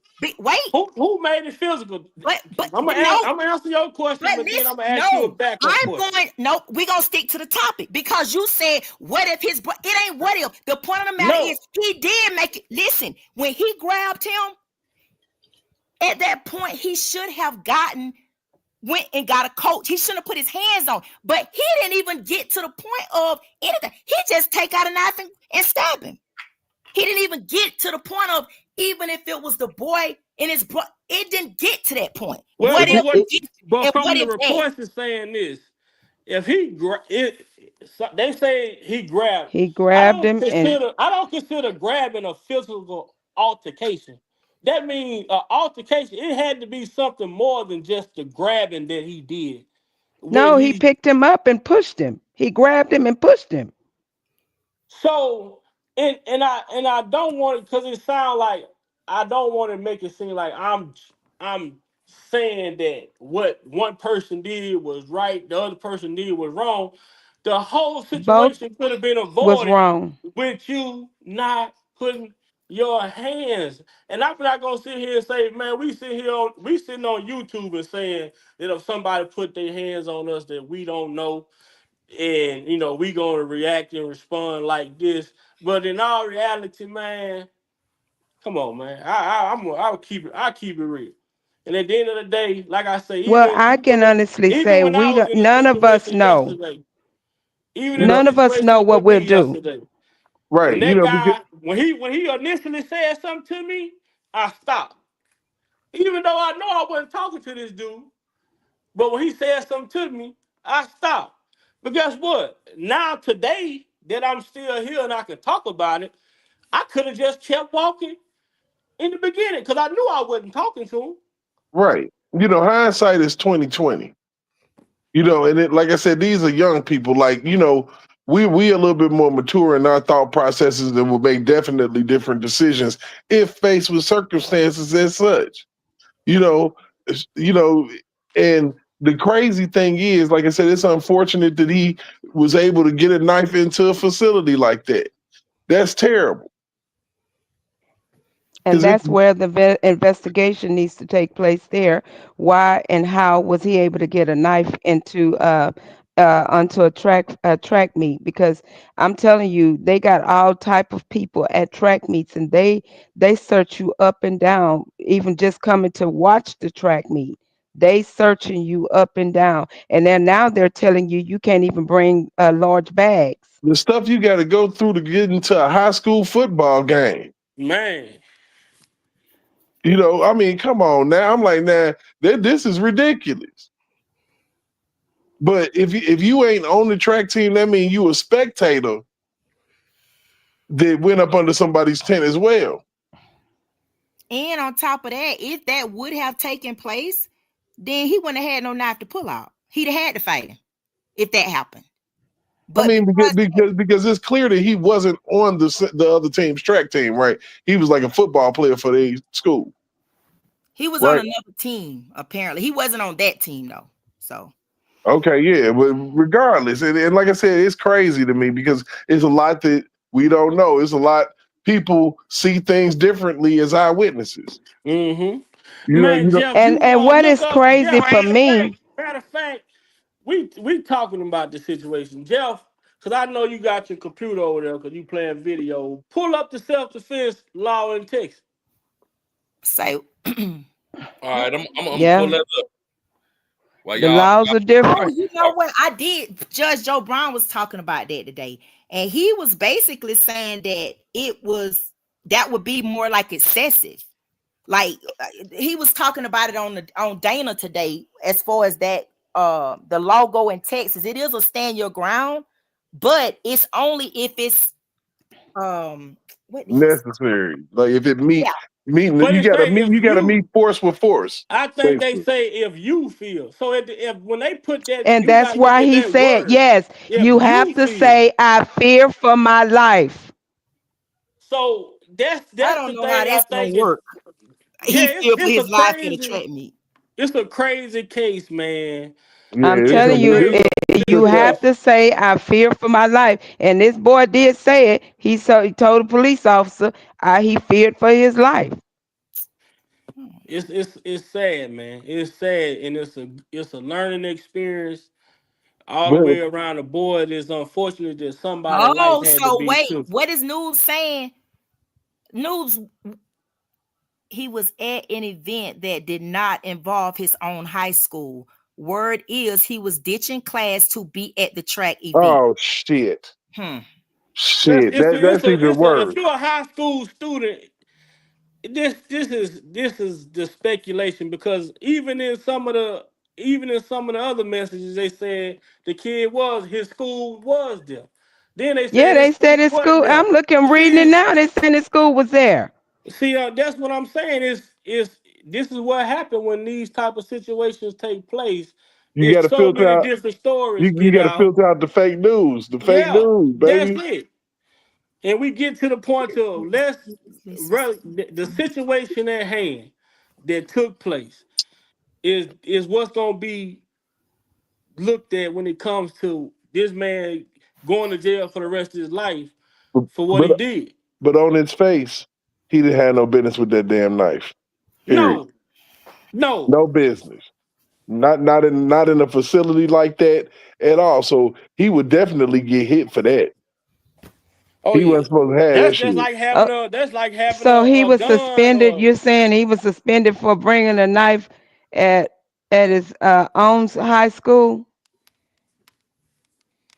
yeah, that's like a knife, or well, I ain't gonna say a knife, because shit, when I moved to Minnesota, shit, I seen kids with pocket knives at school. Long they have or 4 inches or whatever, palm size, Yeah, I some know shit. parents get their kids knives.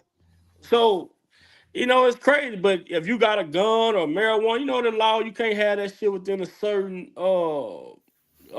distance Distance of a from a school. school, yeah. Yeah, you know what I'm saying. Yeah, so he definitely gonna get hit for that, and for that for sure. But yeah, and at the same time, if he was anywhere Yeah, he near was suspended, supposed to be there. They said he was supposed to be there. I am her. well, he was supposed to be at that meet. Yeah, he was supposed to be there. That's what I read. I read on several I don't care at this point whether he was supposed to be there, he wasn't supposed to be there. The Yeah, point of the matter, That knife wasn't you supposed to be there. that knife wasn't supposed to be there either. That's just it. That knife wasn't supposed to be there. yeah. So We know what's not supposed to be, and what we know, and we ain't talked about what shouldn't have happened, and we ain't talked about. So now it's just so much of just following along to see how this situation, what it Well, result it's in the another end. thing that I have because in Texas, the law, the age, he's not considered an adult until he's 18. Well, I have it here pulled up in Texas. I want to read this, and we're going to read this in real time. What the law says. In Texas, you can use reasonable force, including deadly force in self-defense, if you reasonably believe it's immediately necessary to protect yourself or others from imminent harm or the commission of a certain violent crime or violent crimes, and you have no duty to retreat. Here's a more detailed breakdown of Texas self-defense laws. Key principles: reasonable doubt. The use of force, including deadly force, is justified if you reasonably believe it's immediately necessary to protect yourself or others from imminent harm. No duty to retreat. Under Texas stand your ground law, you have no duty to retreat before using force in self-defense. If you are in place where you have a right to be and are not engaged in any unlawful activity. Proportional force. The force used must be proportional to the threat of force. Deadly force. Deadly force can be used to protect yourself or others from: number one, the use of threatening force or deadly force by another person. the imminent commission of aggravated kidnapping, murder, sexual assault, aggravated sexual assault, robbery, or aggravated robbery. None of that is applicable here. So the force was not imminent, and it was not. The word "you," it has to be taken into consideration because it's not about what we feel. It's about what you, the person who's in the situation, feel. Mm-hmm. We can't eliminate that. If he felt like he was in, or he believed that, or felt that, we can say that looking at it from our perspective that no, he didn't have to do that. But it's that word "you" means a lot. But the equal force part, that's what I've been talking about. It got to be equivalent to what you're getting. Yeah, it's gonna be you know. But if he said that he feared for his life, that's where it differs. It's gonna be interesting to see how it plays out in court. Right, because if you know a person don't have a weapon, and you come at them with but a how weapon, do you know? How do you know? If they sitting there in the tracksuit, But I know it was in another state. But I felt it was messed up in the state of Florida with the situation when they allowed this man to use self-defense as a defense when they say the ground was a weapon. you talking about Trayvon Martin? Yeah. You get what I'm saying? It's like this. I don't like this. I don't like it. Because if a person say, oh, when they put that word.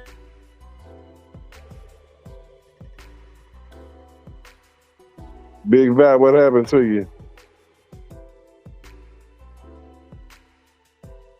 My bad, y'all. Yeah, but when they put that word if you feel that your life is in danger, Texas is one of them states like, it's the wild, wild west, man, because Oh yes, baby, you don't even everything and have to have everything go. a concealed carry. If you old enough to purchase a firearm, you don't have to have permits. You don't have to have. You just open carry state. All type like Texas is the wild, wild west. It's Hey, every man for himself, and God for us all. And that's what it is. It's an unfortunate situation. But why is this kid, like you say, even like Shamika say, the kid, as soon as the police get him, first thing he holler, I'll just feel for my life. I mean, but that wasn't the first thing. The first thing he did, he asked the police if he's okay, if the guy's okay, because he was crying.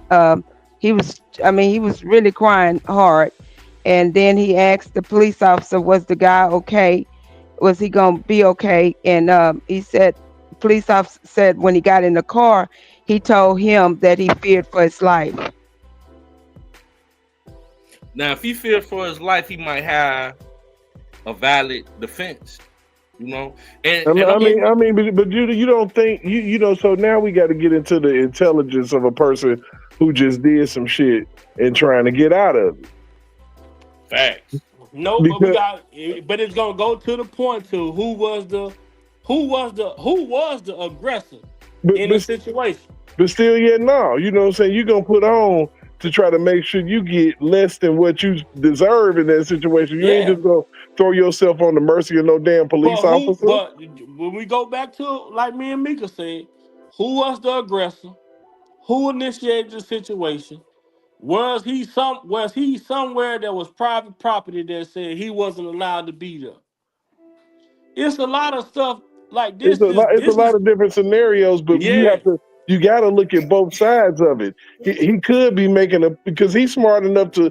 Kids lie and cry to get out of a lot of shit. Man, that's the way of the world, man. They lie and cry to get out of shit. So we see grown ass women do it. I'm gonna start. The first thing I'm gonna do is start crying because I know that people take sympathy and tears. Is he okay? I'm gonna act like I give a damn about the person that I just shanked.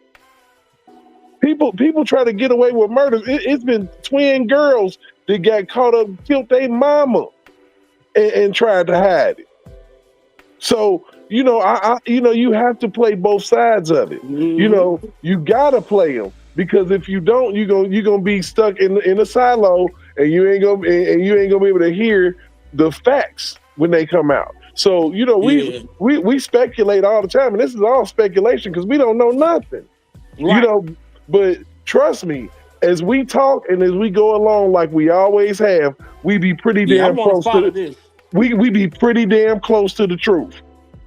Yeah, I'm gonna most definitely. I know Shamika and Jeff be following this. I'm gonna follow and try to stay up to date with what's going on, because I want to see. You know, it's weird.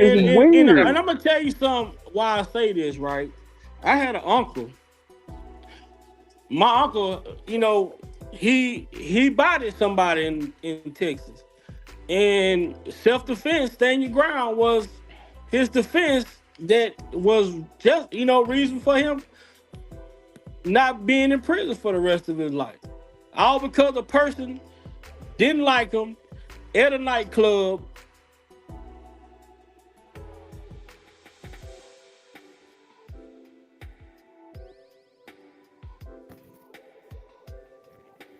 We lost Vi again. Actually, didn't, you know, he didn't put his hands on my uncle, but he was following my uncle out. He followed him out the club, followed him around the car. He took a beer bottle and broke it off on a brick, and that right there was the. Yeah. So not only was you following him, now you just took this bottle while you followed him and broke it off. Like, it's almost, when you broke that bottle, it was at that point you might well should have put your hands on. You got a gun on me now. You got a murder weapon and you ready to use it on me now. So yeah, that's the situation.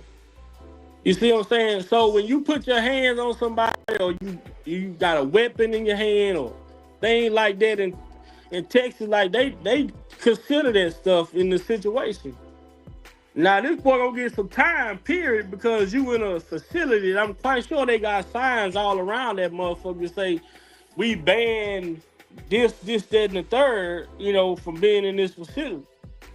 Yep, he hit for that.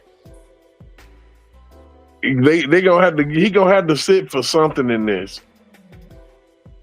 And he took a life regardless, man. That's crazy. But I don't think, you know, and the thing about it is that if that dude didn't have a brick or stick or nothing in his hand coming at him, I don't feel like you fear for your life. I really don't. And I know you did. And you know, I don't want to get away, because we got off into the weeds of the case very heavy. You know what I'm saying? And the thing about what we were talking about, me and Blessed Girl, was the fact that race did not play a part. It did not. No. I don't think nobody on this panel made it about race tonight. Hopefully it did not at all. And I appreciate y'all, man, and I love y'all, man, because y'all gave y'all fair assessment of the situation without going to the race card. Now, me and Mika was on a certain platform earlier, and that was the talking point. And I think that's very unfortunate, because we get away from what we talking about. And I hope that everybody appreciates this dialogue, because we can go through a situation and talk about it from a fair objective. Like we could disagree, but as long as we're not disillusioned by the concept of race in this situation, because it could have been two black children, or two white children that had the same situation, and race didn't, because we didn't hear that, oh, he called him a nigga, he called him a hunky, or he called him a crackle. None of that happened. It was just, you know, whatever. And I seen that I Am Heard commented earlier, said that they possibly knew each other. They got pictures together. So that adds to the different dynamic to this situation if they had a prior beef. But it didn't have nothing to do with race. It's just kids. Yeah, it's just kids being kids, a situation. But you got grown people. Had, 2 cousins, right? I remember this is back when I was in 7th grade. a cousin of mine and one of my childhood friends, they got into an altercation in the classroom. Well, the dude didn't stab him or nothing, but when he slammed when my cousin slammed the guy that I was friends with, the guy hit his head on the corner of a desk, went into a seizure, the guy died. Unfortunate situation. Two people fighting in combat, one person loses life. Right. That's crazy. That's crazy. Hey, y'all want me to go ahead and finish the video out? Yeah, you can finish it out. Okay, let's do that. And then we can and anybody that's on the panel, like I afford the same gratitude to all of y'all, man, for even tapping the link, man. I appreciate it. Man, it's been so long since I've been on. I was happy to see y'all on because I was finna go to bed. We ain't seen you in a while, Vi. Man, I be working these 2 jobs, man. Yeah, man. Good to see you, bro. Yeah. And, you know, we could disagree. We could agree to disagree. This is healthy debate. Right. This go to show that, man, we don't always have to agree on the topic, but we could come and be diplomatic about it. Yep.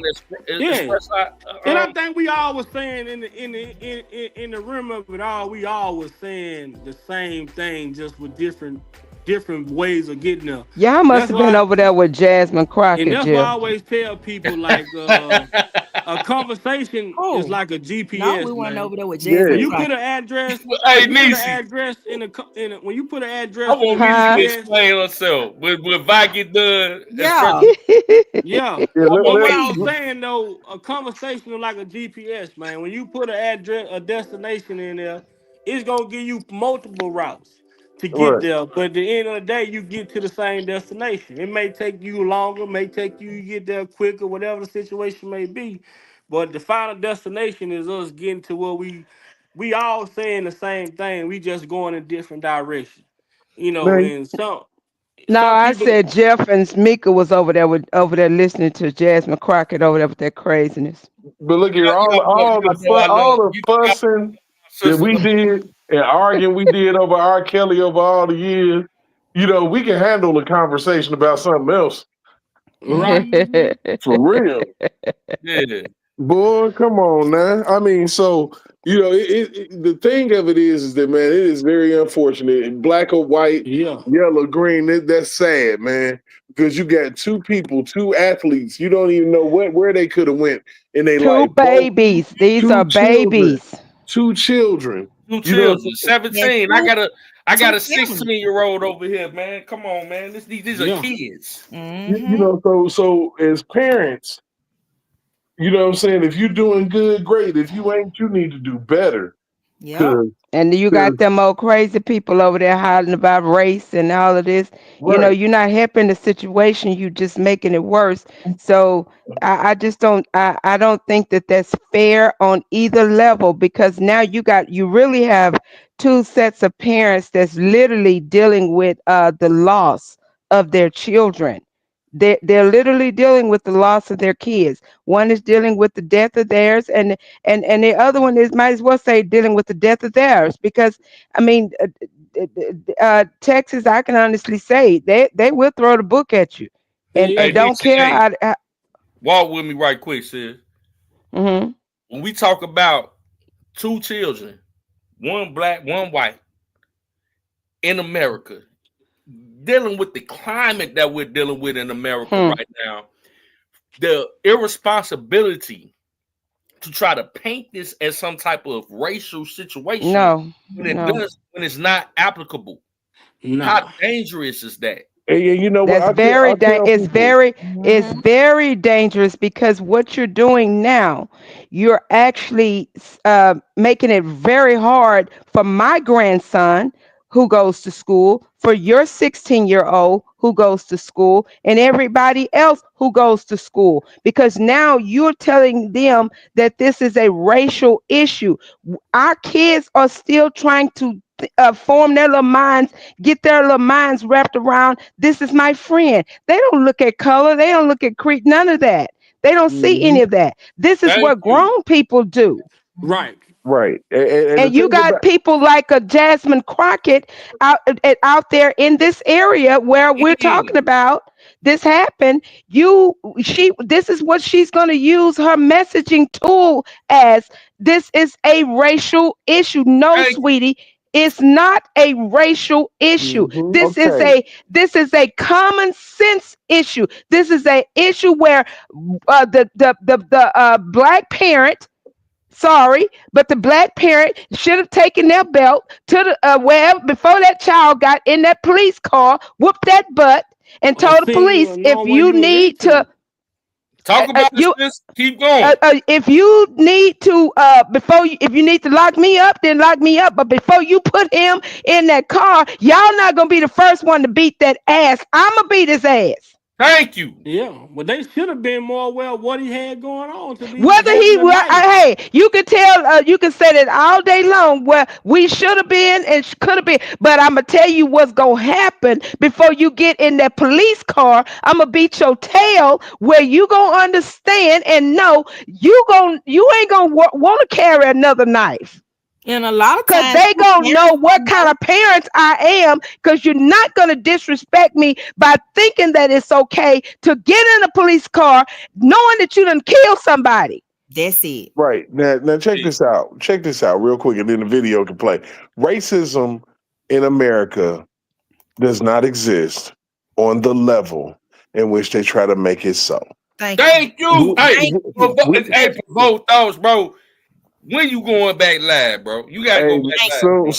soon, very Thank I soon. you. tell people Ra- that shit all the time, man. Racism is now a figment of an imagination where anything at this point can be racist. Mm-hmm. And Anything. we are more racist Even, toward our own even Own than we people. are anybody else. And I'm sorry, the race started with us. We but, carry the race card from the beginning to the Yeah, Don't end. want to but, And take we it off. hey, use it Nisi, only when it's convenient. convenient. Yeah. Nisi, but check this out.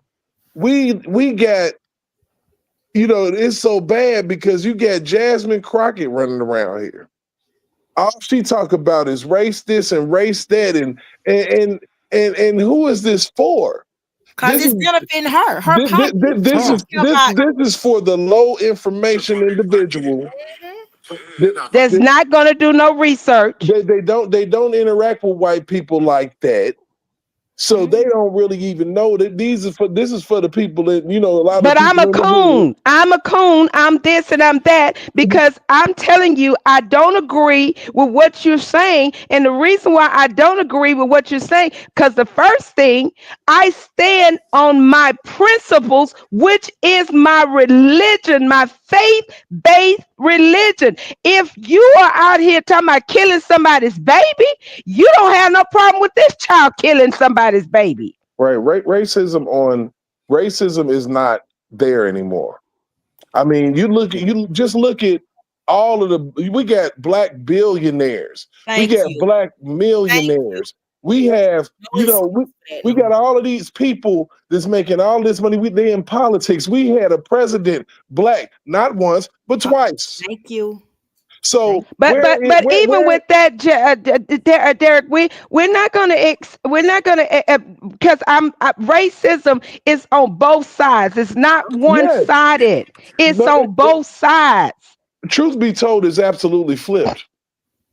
It's on all sides. They just wait. Mm-hmm. And that's what I mean. It's on all sides But because what our people do, we use racism when it's convenient. And this here particular situation, you want to use this as a racial issue so you will have something to campaign on and get to these make it people out seem like here. this young boy deserved to die. Yes, and that's not what we're gonna do. We're not gonna, because no child deserves to die. No parent deserves to Bear bury they their child. child. That's not right on no level. So to like I said, to me, it just don't exist on that level. It's not. This can't be that. It was something stupid and unfortunate that happened. Mm-hmm. Mm-hmm. But me and Jeff, like he said earlier, we was on a panel and we was shoot. Well, And, That's why I was saying, I was joking with y'all. I said y'all must been over there with that Jasmine Crockett panel. Them people over there that support Jasmine Crockett. Cause oh I yeah. mean y'all don't understand the But the that's the what I was saying. seriousness. I was saying, I was like, wait a minute. Let me see what she was talking about. I know she got a. because my I was thing, like, man, I'm gonna let sis cook right quick, man. I got, yeah, y'all know, man, I love my sis, man, Nishimo. I want to go ahead and cook. oh What we not gonna do? We not gonna play that card. And because at the Mika know everything. Y'all know I've gone through some things. I'm serious since this election, this particular election. But little does people not know. This was not my first go around voting for President Trump. I voted for this man in 2016. I voted for him 2020. I voted for him this time because I voted based upon what was beneficial for me and mine. It may not be beneficial for everybody. Everybody may not, but don't criticize me and want to make me feel like that I'm against my own people. No, I'm not. I am for my people. And with this situation here, this is even more of the reason why I'm for my people and everybody else. I'm for what's right. Right. But look, man, we've been at it for 2 hours. I'm gonna play this little clip. We're gonna dialogue a little And bit. my heart is heavy for this man right here. This man is still got some positive things to say in Mhm. regards to what happened to his son. He's still trying to speak life into the person that took his son's life. Mhm. I think that America learned from this. You know what I'm saying? I think this is a teachable moment, and that's why, when Blessed Girl, Blessed Girl came, man, my sister, Blessed Girl, my big sister. You know what I'm saying? That's big sis, right? That's the big Blessed Girl, my big homie. You feel right. me? Mhm. For sure. Everybody got their big homie. Blessed Girl, my big homie. She said, And we mine need to too, talk honey. about this. You know what I'm saying? And I said, sis, that's what you want to do. We're gonna make it happen. Mhm. And I want to go ahead and finish playing this out, and we could dialogue about it. You feel me?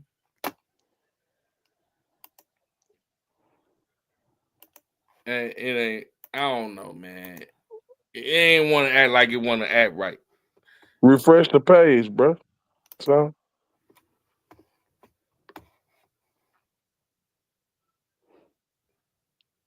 yeah, YouTube been I commend this brother.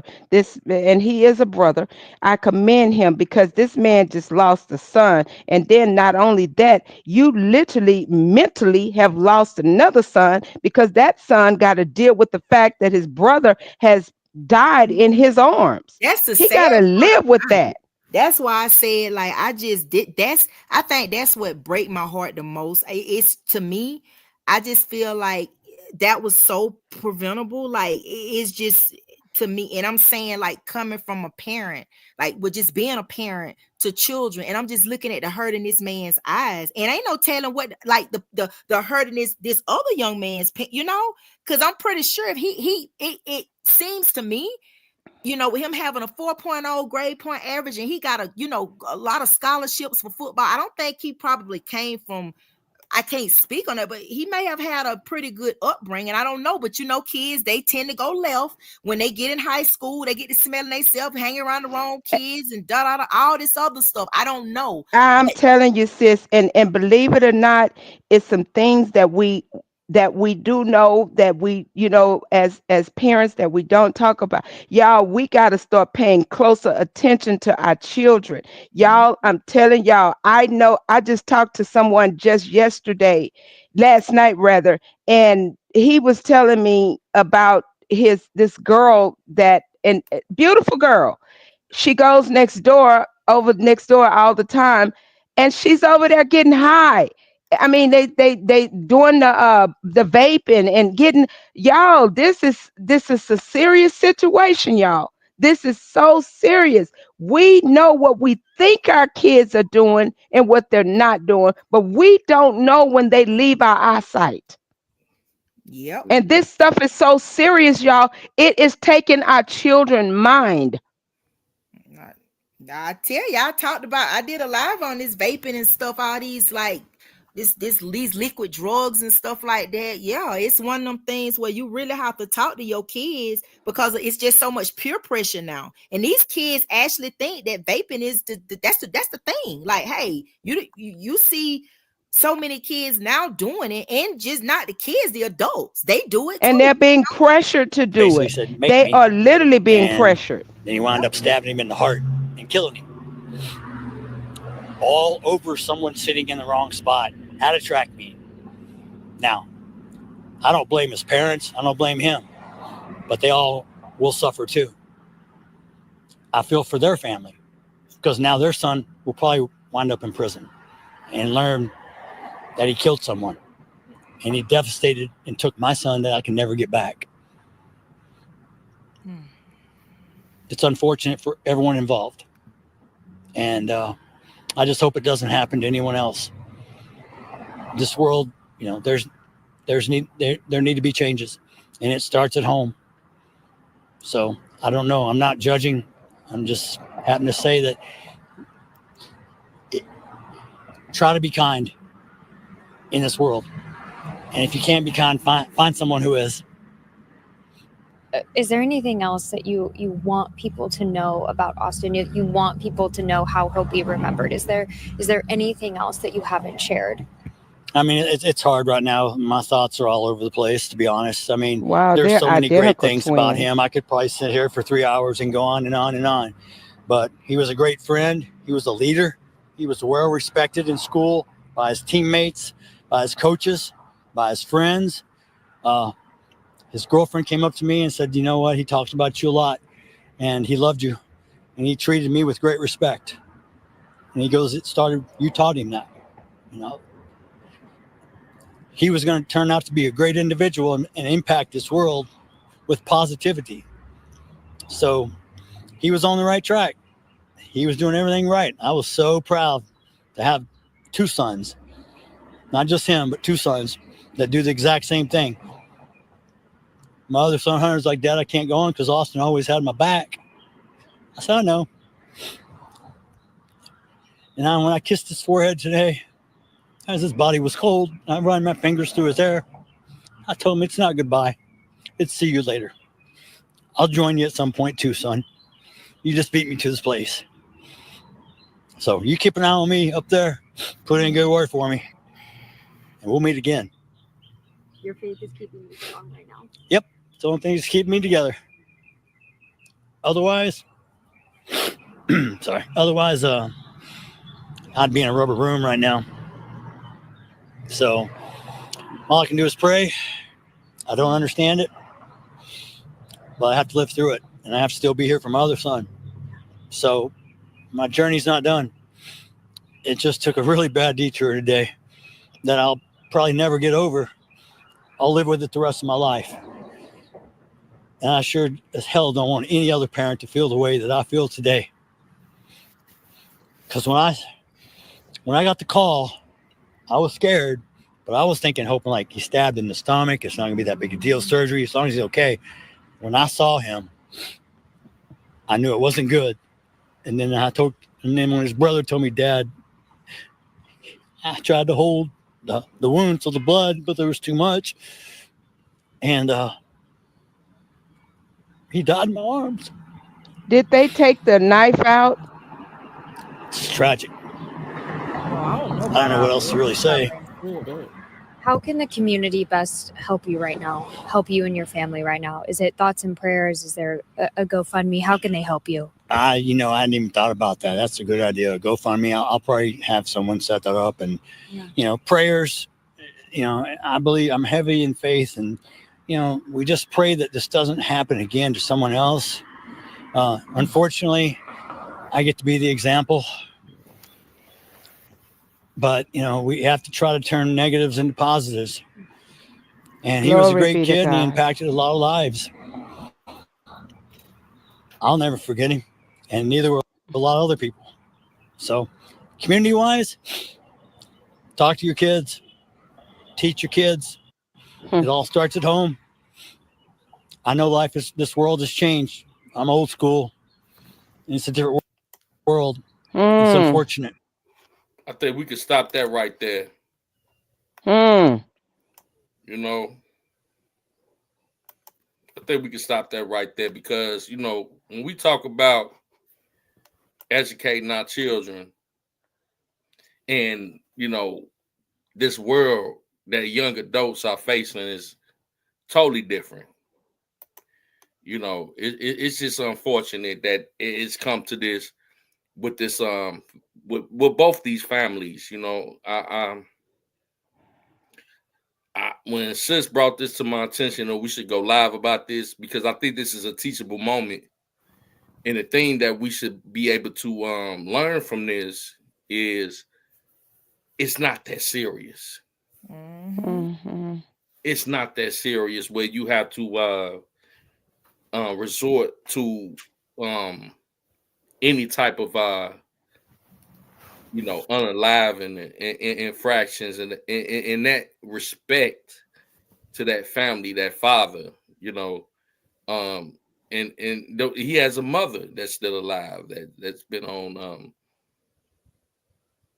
platforms and talking about this situation unnecessarily. 2 lives have been lost, and I pray for Carmelo Anthony, the young man that committed this unaliving. I hope that the judge finds leniency, and Yes. I don't want to see him rot in jail. I don't either. No, I don't want to see I don't that. want to see nobody. I don't want to see that happen. And I wish and pray that before he even have to go to if whatever happens that he has to make this right, make some type of plea to this family. He's got to. It's imperative that you got to you got to do something to try to ease the pain. You can't take away the pain, but you can do something to ease the pain away from his the life that was taken, his brother, his daddy, his mom. There it's things that can be done. Mm-hmm. And I believe because of the people that they have an open heart. They're not a closed. They don't have a closed heart. Their heart is open, and so because their heart is open, you have to just just ask God for mercy. Have mercy, because right now, um, I don't want to see this child spend the rest of his life in no prison. I I don't definitely either. didn't. I don't want that. I wouldn't want that on my worst enemy. I wouldn't want that on anyone, no one, because it's a sad situation all the way around. This family got to deal with the fact of their son gone forever. The son that um, the brother that he died in his brother's arm. He got to deal with that for life, not for a short term. He's got to and hopefully and prayerfully this doesn't cause this child to turn in the wrong direction, because things like that can happen. They just go off on the deep end because they just cannot deal with the fact, and they're twins. One Absolutely. can't live without the other. That's normally how that works. They cannot move without the other. Sad situation. Unfortunate. Um, but I guess we're gonna close out, man. And I man, got to And get when he straight. says close out the rhetoric, he's talking about these government officials, politicians, all of this stuff that y'all are doing. Y'all gonna have to stop it. Y'all are causing more harm than y'all are doing good to these children. These kids thinking that it's okay to carry out this type of nonsense, this type of behavior, because they're seeing y'all do it. And it's so sad that that other side over there, y'all have gone so far to the left. I don't know if it's any way for y'all to come back. But the sad part about it, we got children that's watching and looking at every move y'all make. And y'all are not being an example to anybody. And everything y'all do, y'all want to blame Donald Trump. You can't blame him for your evil doings.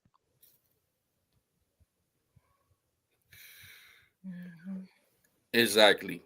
You know, and at the end of the day, man, you know, I pray for both families that have been affected, everybody, the community. Whether you agree or disagree, at the end of the day, we know this. Two families have been changed forever. Mm-hmm. You know what I'm saying? Due to decisions that were made between, you know, two young adults that ultimately left one not here no more and one being subjugated to the laws of that particular state. And was it worth it? That's it. That's my only thing. Like, was it really worth it? Like, that's why I'm like, I just feel so bad. I feel bad for I just feel so bad for the I feel bad for it because it's sad that like they just young and him not realizing like until he probably got in that police car and he probably thought then I should not have took it there. And that's the sad part because you can't go back and on a unalive this child. Right. You can't go back and do that. It's just gone. This life is gone. And just looking at his dad, it's just sad. It's a sad situation. It's scary, y'all. It's scary that we back he as this father talked about, he's from the old school. He grew up in an era where, this not how we, you duke it out or whatever the case may be. You know, but we also had models, people that modeled the life of liberty and justice for all and trying to live according to the purpose, the will, and the ways of God. We don't see that. We see less and less and less of that. And that's what our children are seeing. We got to understand that's what's being poured into our children's spirits. Mm-hmm. Violence, violence, violence, violence. You're trying to teach them and guide them in the right direction, but they're seeing violence. And then on top of that, you trying to teach you teaching hatred. You understand what I'm saying? You Yes. teaching division, and you're not even you teaching them division, but then you also teaching them not to value your black life either. Because when you look at the lives of us that's unaliving each other, it's like these kids are being taught to hate. Like it's like you everything is just literally pure out hate. And I'm saying this because the different platforms that I've seen of the people that look like us that's talking about this topic, they are making it racial. They are making it about race. And it's like, stop it. Stop making it about race because you know it's not race. You're doing it for content. You're doing it because you have those that are surface level thinkers that really think that way. And that's the problem. Like, ain't nobody today, me and Jeff, we was the only, like, literally bot got kicked out over there. But I'm like, no, nobody would bully me from thinking the way I think. It's just wrong. Race has nothing to do with this. This young man took a knife and he stabbed this young man and he murdered him. It's wrong. So why are you justifying it? What you should do is be saying, hey, it's not right to put your hands on anybody, but it's also not right to take the extent of force that in this case to kill someone, to unalive someone. That's not okay. But instead, it's But like they can't say that, sis, when they're when these people where you going and on these platforms, I'm telling you, these are the same people that don't see anything wrong with burning down people's businesses. That's boycotting people's businesses. These people are the worst. So that's why we're seeing so much of what we're seeing. We're seeing the hate. We're seeing the this and the that, because this is the direction that this United States is going. And the way the United States go is the way the rest of the world go. and the fact of the matter is, the problem that I have is some of these like they are like this making this young boy a hero. Because and me and bro was talking about that earlier. It's like they want to finally say, "Yep, we was able to unalive white," and it's not about that. The fact that this young man, he's not a hero.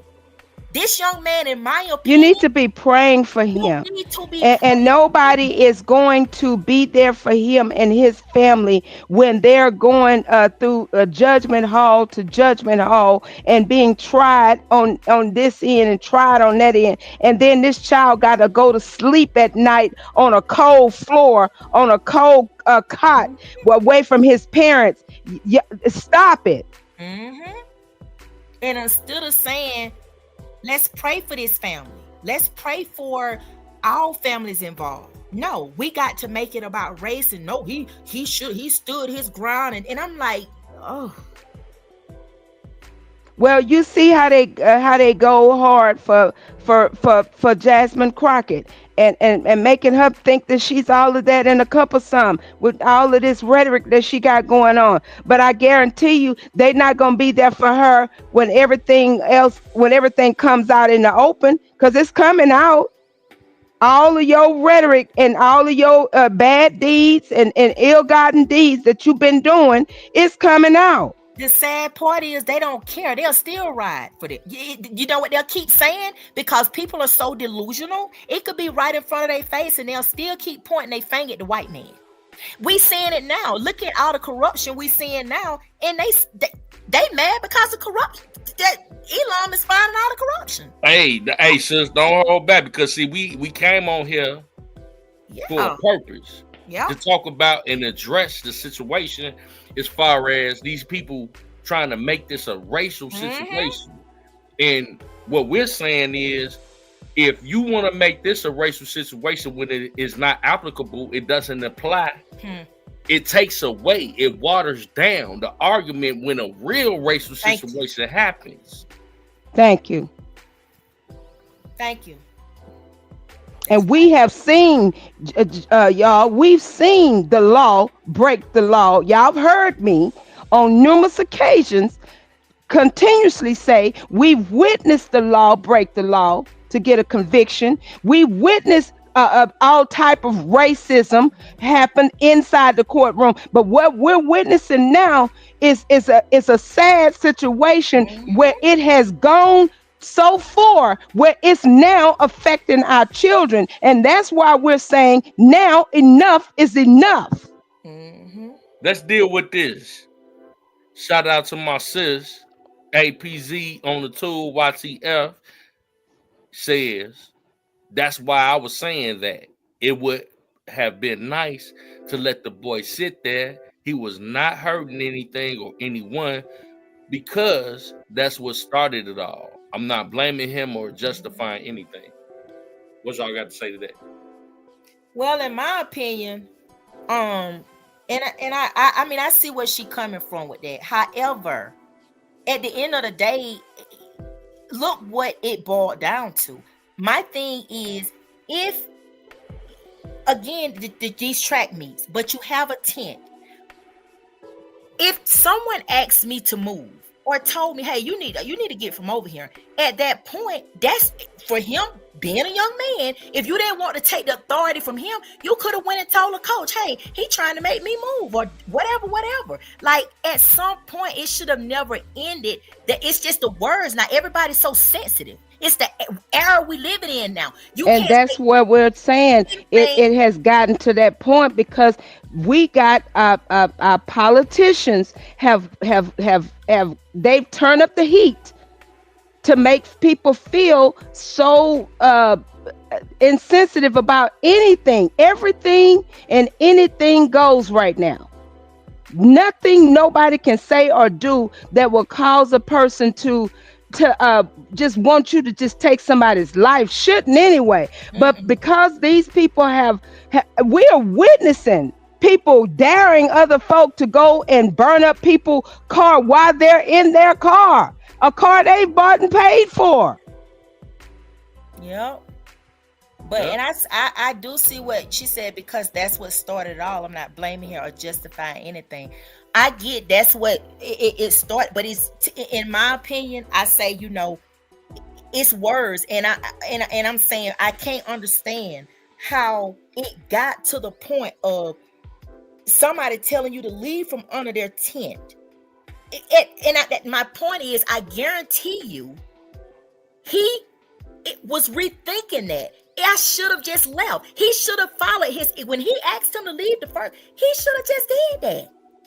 Like it wouldn't be no questions asked. We wouldn't be at this, we wouldn't be having this conversation. But again, it's the error. I don't know if he just felt, you don't tell me what to do and blah, blah, blah. And then it just escalated from there. You don't tell me how to, and it's just words. Like it's to the point where the words cause this man to just be unalive because he asked you to move from under a tent. Yes, at tracks they have different tents. Okay, if it was raining, he was up under the tent.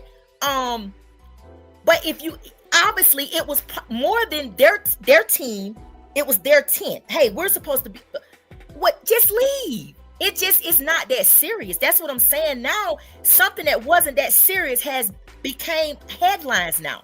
That's very serious. I'm curious to see what is going, because the rest of it got to come out based upon how the track meets operate. And I do know that they set up tents, especially when it's really hot or if it starts raining, and people just go up under the tent and sit down and wait their turn to do whatever, when it's time for them to get with their team. It ain't like everybody have a certain tent that they get up under. Right. Everybody pretty much get up under different tents. It doesn't matter what team you on or what team you're with. You just get up under the tent and sit there until it's your turn to go and run or either throw the shot put or whatever you got to do, a jump. And but my thing is, I'm just curious to see if it's got to come out. Everything got to come out. What really led up to this point, and what really caused this young man to even think to even bring a knife or put a knife in his backpack, and to literally he threatened the guy without knowing he threatened him, because he did threaten him. He told him, I dare you to do it, do whatever you're gonna do. I dare you to do it. So that means you daring that person to do something, and so therefore he did it. And then here you come with, you thought about what you dared the man to do. So you had time to think about what you was gonna do. Time to think about it. And my thing is, from my understanding, he said, hey, you're not supposed to be over here. This is our team. Now, granted, I don't see anything wrong with that.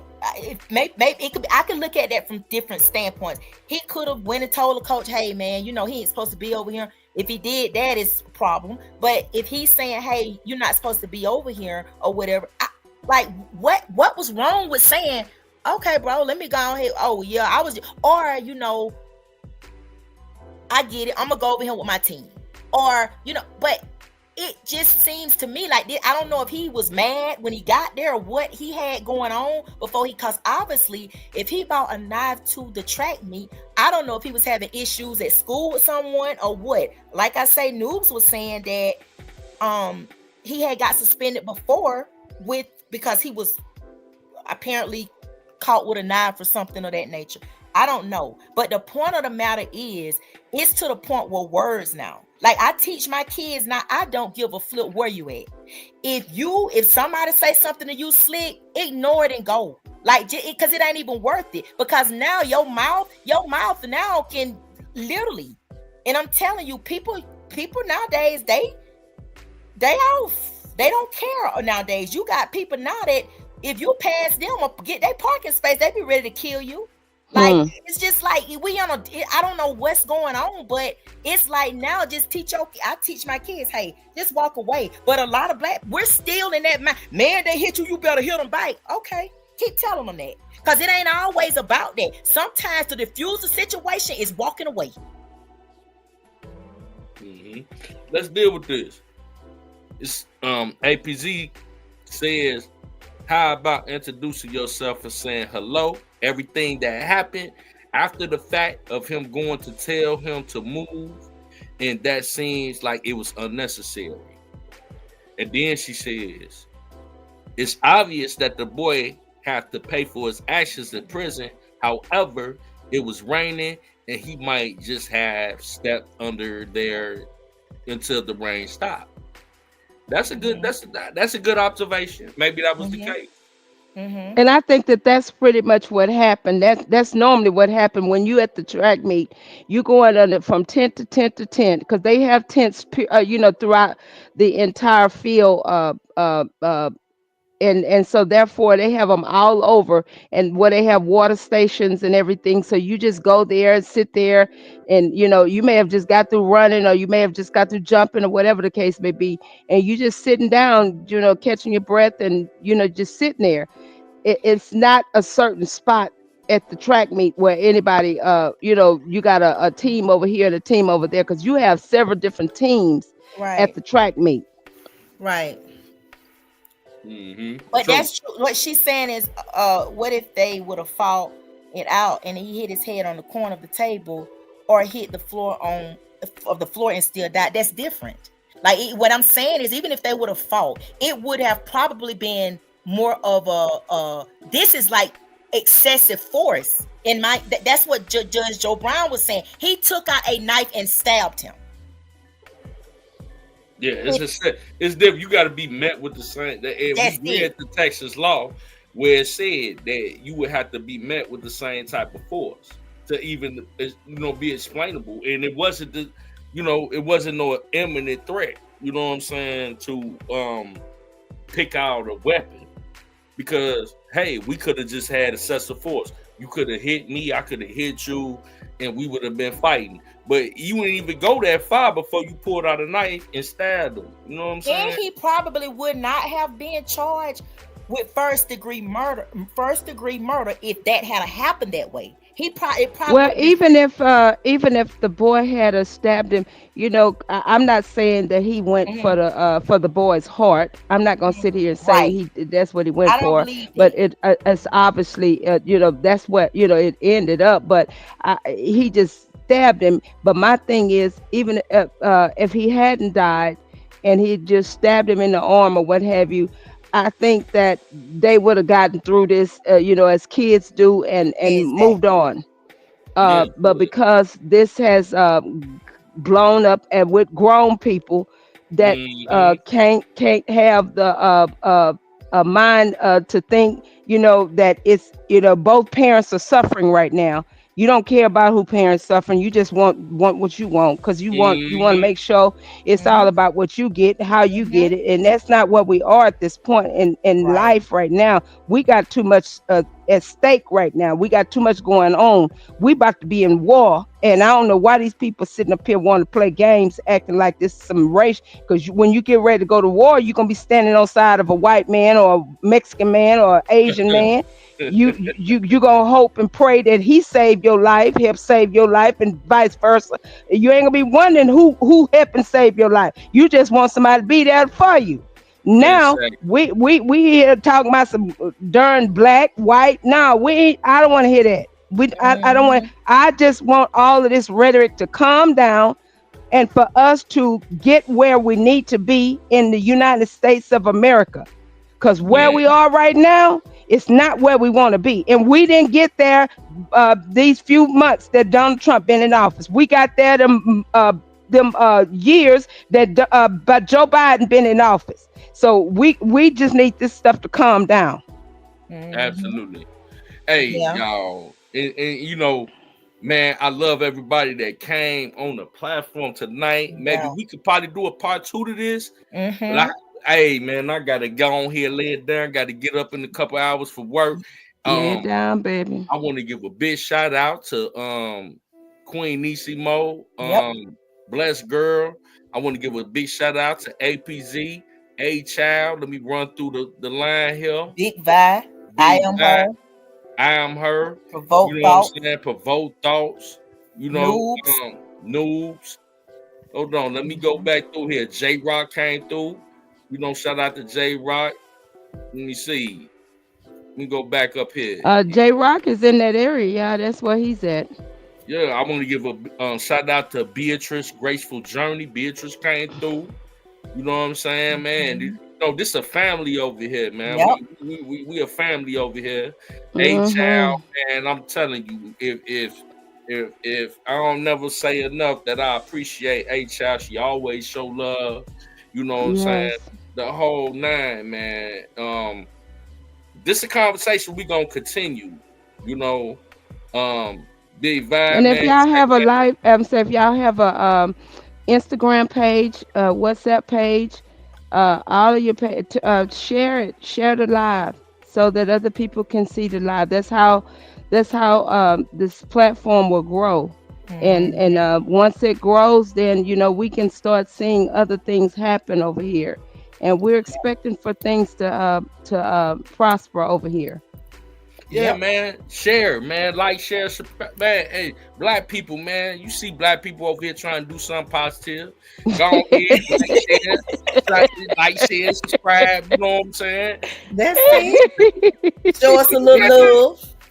Yeah, man. Shout out noobs. You know, I ain't isolating my. That's our white home. You know, we got white people too that ride with us. Sure do, We baby. don't care, baby. We don't discriminate over him. We don't discriminate. Hey, We don't y'all gonna care. see We y'all want gonna them. see Donald Trump over here in a little bit. He'll be over here in a minute. Come on. He'll be over here in a minute. Yeah, man. We got Officer Tatum. He'll be over here in a minute. Hey, APZ say it sounds like people want to coddle him because he lost his life, but he was wrong. Also, live and let live. Love y'all, Jeff. I'm going to call you. Hey, call. Hey, hit me up, sis. You know you got my number. My number ain't changed. APZ. You know, hit me up. Hey, you know, at the end of the day, I love y'all, man. We love y'all. We love you. We love you. We do. Hey, even if that's how real it is over here. Even if we disagree, we agree to disagree. Though. We sure do. That's it. That's it. And we ain't all the time right, but hey, every day we're striving to get it right. Hey, and y'all know me. I'm so passionate about what I say. I'm a very baby. Let me tell y'all, this one right here. Shout out to I Am Her. She came through. You know what I'm saying? Yep. And shout out to, did we say Big Vash? Shout out to Big Vash. Shout out to APZ. Everybody, man. We love y'all, man. You know, this not only Voices for the Voiceless, me and Mika channel, this all our channel, man. That's how we feel about it, man. That's how we feel about it. That's it. Yeah, it can turn deadly real quick, faster than a hurry, vibe. That's true. But we trying to calm this rhetoric down real quick. We don't want this rhetoric to go no further than where we want this to stop today. Because what we want to do, we want to keep our children here. We lose the yes, nowadays. Lord. We see now it's too many people, too many now getting their hands on guns and knives and you say the wrong thing, they be ready to, snap, chop you up and baby. And don't think twice. These kids don't fear anything these days until it's nothing behind bars. When they get behind bars, that's when they start seeing the real deal. But and I've seen them, y'all. I've seen them come through. They come in cussing and carrying on when they would come in. And I tell her, I say, if you don't calm down when you get in that back, you got something back there gonna calm you down. Yeah. Baby, that night They ready, I've been through baby. that. I've been through that, and that's the thing, man. If you can avoid that, and you don't have to go through that, you can learn. That's why I be telling my son, like, man, I went through what I went through, so you don't have to go through it. I can That tell you. part right there. I can tell you about the people, the men that I've seen that have never touched ground. Mm-hmm. I sat. I'm gonna tell y'all a story before you get up out of here. Mm-hmm. And I've been home almost 25 years. I was in prison, and I was sitting down at Chow. And Chow is when you going to lunch, breakfast, and dinner, Mm-hmm. and you know, in the cafeteria. Nisimo, you know what I'm talking about. Yeah. So I was sitting there at the table, you know what I'm saying, and one of the guys that was sitting across the table, unbeknownst to me, he'd been locked up since the 70s, before I was even born. And he Wow. that man looked so young. He looked like he probably could have been our age, but he looked at a young man sitting next to me, and he said, "Who your father is?" Oh He my said, God. He said, "My father is such and such." He said, what did he come to Stateville? Did he go through that? Yeah. He said, "Man, your father was my cellmate 20 years ago." Wow. Wow. He said, "Man, how your daddy doing, man? He cool?" He said, "Yeah, my daddy, he doing good, man." Wow. So he done traveled down the road, a path that his daddy done traveled down. Absolutely. And it let you know how long that gentleman, the time that he had been in there, in prison prior, you know, to his dad getting there, and then his son. That is sad. That's why I'm like, That's so sad. I It's a don't care. repeat. And we gonna have to stop the repeating. The repetitive crap, what we're seeing, we're gonna have to stop it. Hey, we gonna have to put an end to the cycle. We got to. And sometimes putting an end to the cycle, y'all, is really and truly, I don't care nowadays about kids being called the punk. You a punk if you don't go step there. No, you be a punk because you gonna make it home. You understand? Exactly. Just don't worry about that rhetoric, because that's the problem now. These kids and the peer pressure, and these parents have got to start parenting more. They have got to start parenting more. And I'm talking about, but now you can't chastise nobody's children no more. It used to be where you can go talk to the mama and I can get on to you and the mama can get on to you. Now, with the climate and our culture, man, the mama be ready to fight you and do everything else. So it's like the just the way of the world and where we're at right now, and we don't have time. Your child don't even have really and truly enough time, wiggle room to even breathe. You gotta tell them to walk away. It ain't about you. And right now it's time. You got, even with if your child is I'm 16 years old. Your child still at this point in life right now, with the way the life is moving right now, your child got more life behind him than he do ahead of him. You sure do. That the way it's moving now, that is so true. The way that it's moving now, your child got more life behind him than ahead of him. My 5-year-old, he's got more life behind him than ahead of him. Y'all, we gotta really start keeping our kids, and it's just now our men too. They just even if it ain't, it's got to be more of an outreach with these young kids. Yes, we losing too many. And that man, he just said up there, and that was something I wanted to say, that he said that our men have to do more of. You got to show and tell your boys you love them. It's okay to tell them you love them. It's okay to embrace them and show them love, because it's okay for them to cry. It's okay for them to cry. But when you sitting up here telling he got to be hard, no. You need to love your sons. You need to show them love. You need to give them guidance, give them understanding, give them direction, and do things with your sons, because at the end of the day, what you don't do, the world will. What you don't do, society will. And they got them, they building prisons left and right for us. And for our third grade children's third grade scores, that's how they build prisons. Their resume. It's not Hey, based man. on the fourth grade, it's third grade scores. And if you don't believe me, go pull it up. Hey, man. You know, this was an incredible live. I really enjoyed it. Yeah. Make sure y'all tune in, man. Tomorrow, man. Iran versus United States Part 2 will be debuting at 7 a.m. I already recorded. It's gonna upload.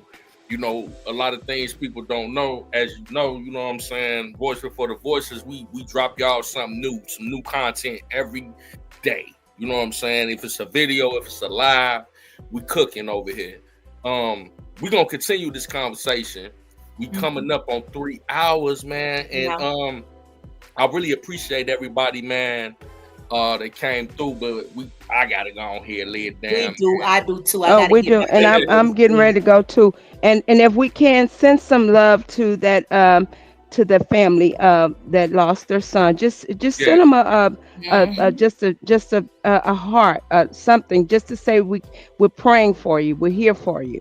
And even the little boy that's going through what he's going through, send that family some love. Show love one toward another. That's how we make a change. That's what change starts. You know, where it started. Oh, APZ, Lord willing, our better days are our latter days. Our latter days. I speak yes. life on my children. Yes, ma'am. Amen. Yes, Lord. Amen. APZ. Amen, sis. That's my sis right there. I'm so happy to see her over in the chat, man. Man, that's my sis, APZ, on the tool, YCF, man. I'm happy to see her here. And now, and she dropped some game right there, man. Yes. She dropped some jewel. Yes, that's some jewel right there. Yes. Yeah, absolutely. Well, on that note, I think she ended it quite well. Shout out to APZ and everybody that came through. Man, this Voice is for the Voiceless. You already know how we do. You know what I'm saying? We love y'all. Until next time. Good night. Man, good night. Love y'all. Good night. Love you. Bye-bye. Hey, I'm gonna go on here and leave out with our intro/outro. Peace and blessings, y'all. Voices for the voiceless. Yeah. It's the voices for the voiceless. Different points of view and different choices. We the voices for the voiceless. We speak. Voices for the voiceless. Yeah. Yeah. It's the voices for the voiceless. Different points of view and different choices. We the voices for the voiceless. We speak. Voices for the voiceless. Yeah. Yeah. It's the voices for the voiceless. Different points of view and different choices. We the voices for the voiceless. We speak. Voices for the voiceless. Yeah. Yeah. It's the voices for the voiceless. Different points of view and different choices. We the voices for the voiceless. We speak. Voices for the voiceless. Yeah. Yeah.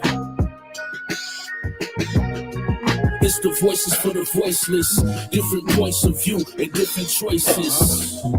We the voices for the voiceless. We speak. Voices for the voiceless. Yeah. Yeah. It's the voices for the voiceless. Different points of view and different choices. We the voices for the voiceless.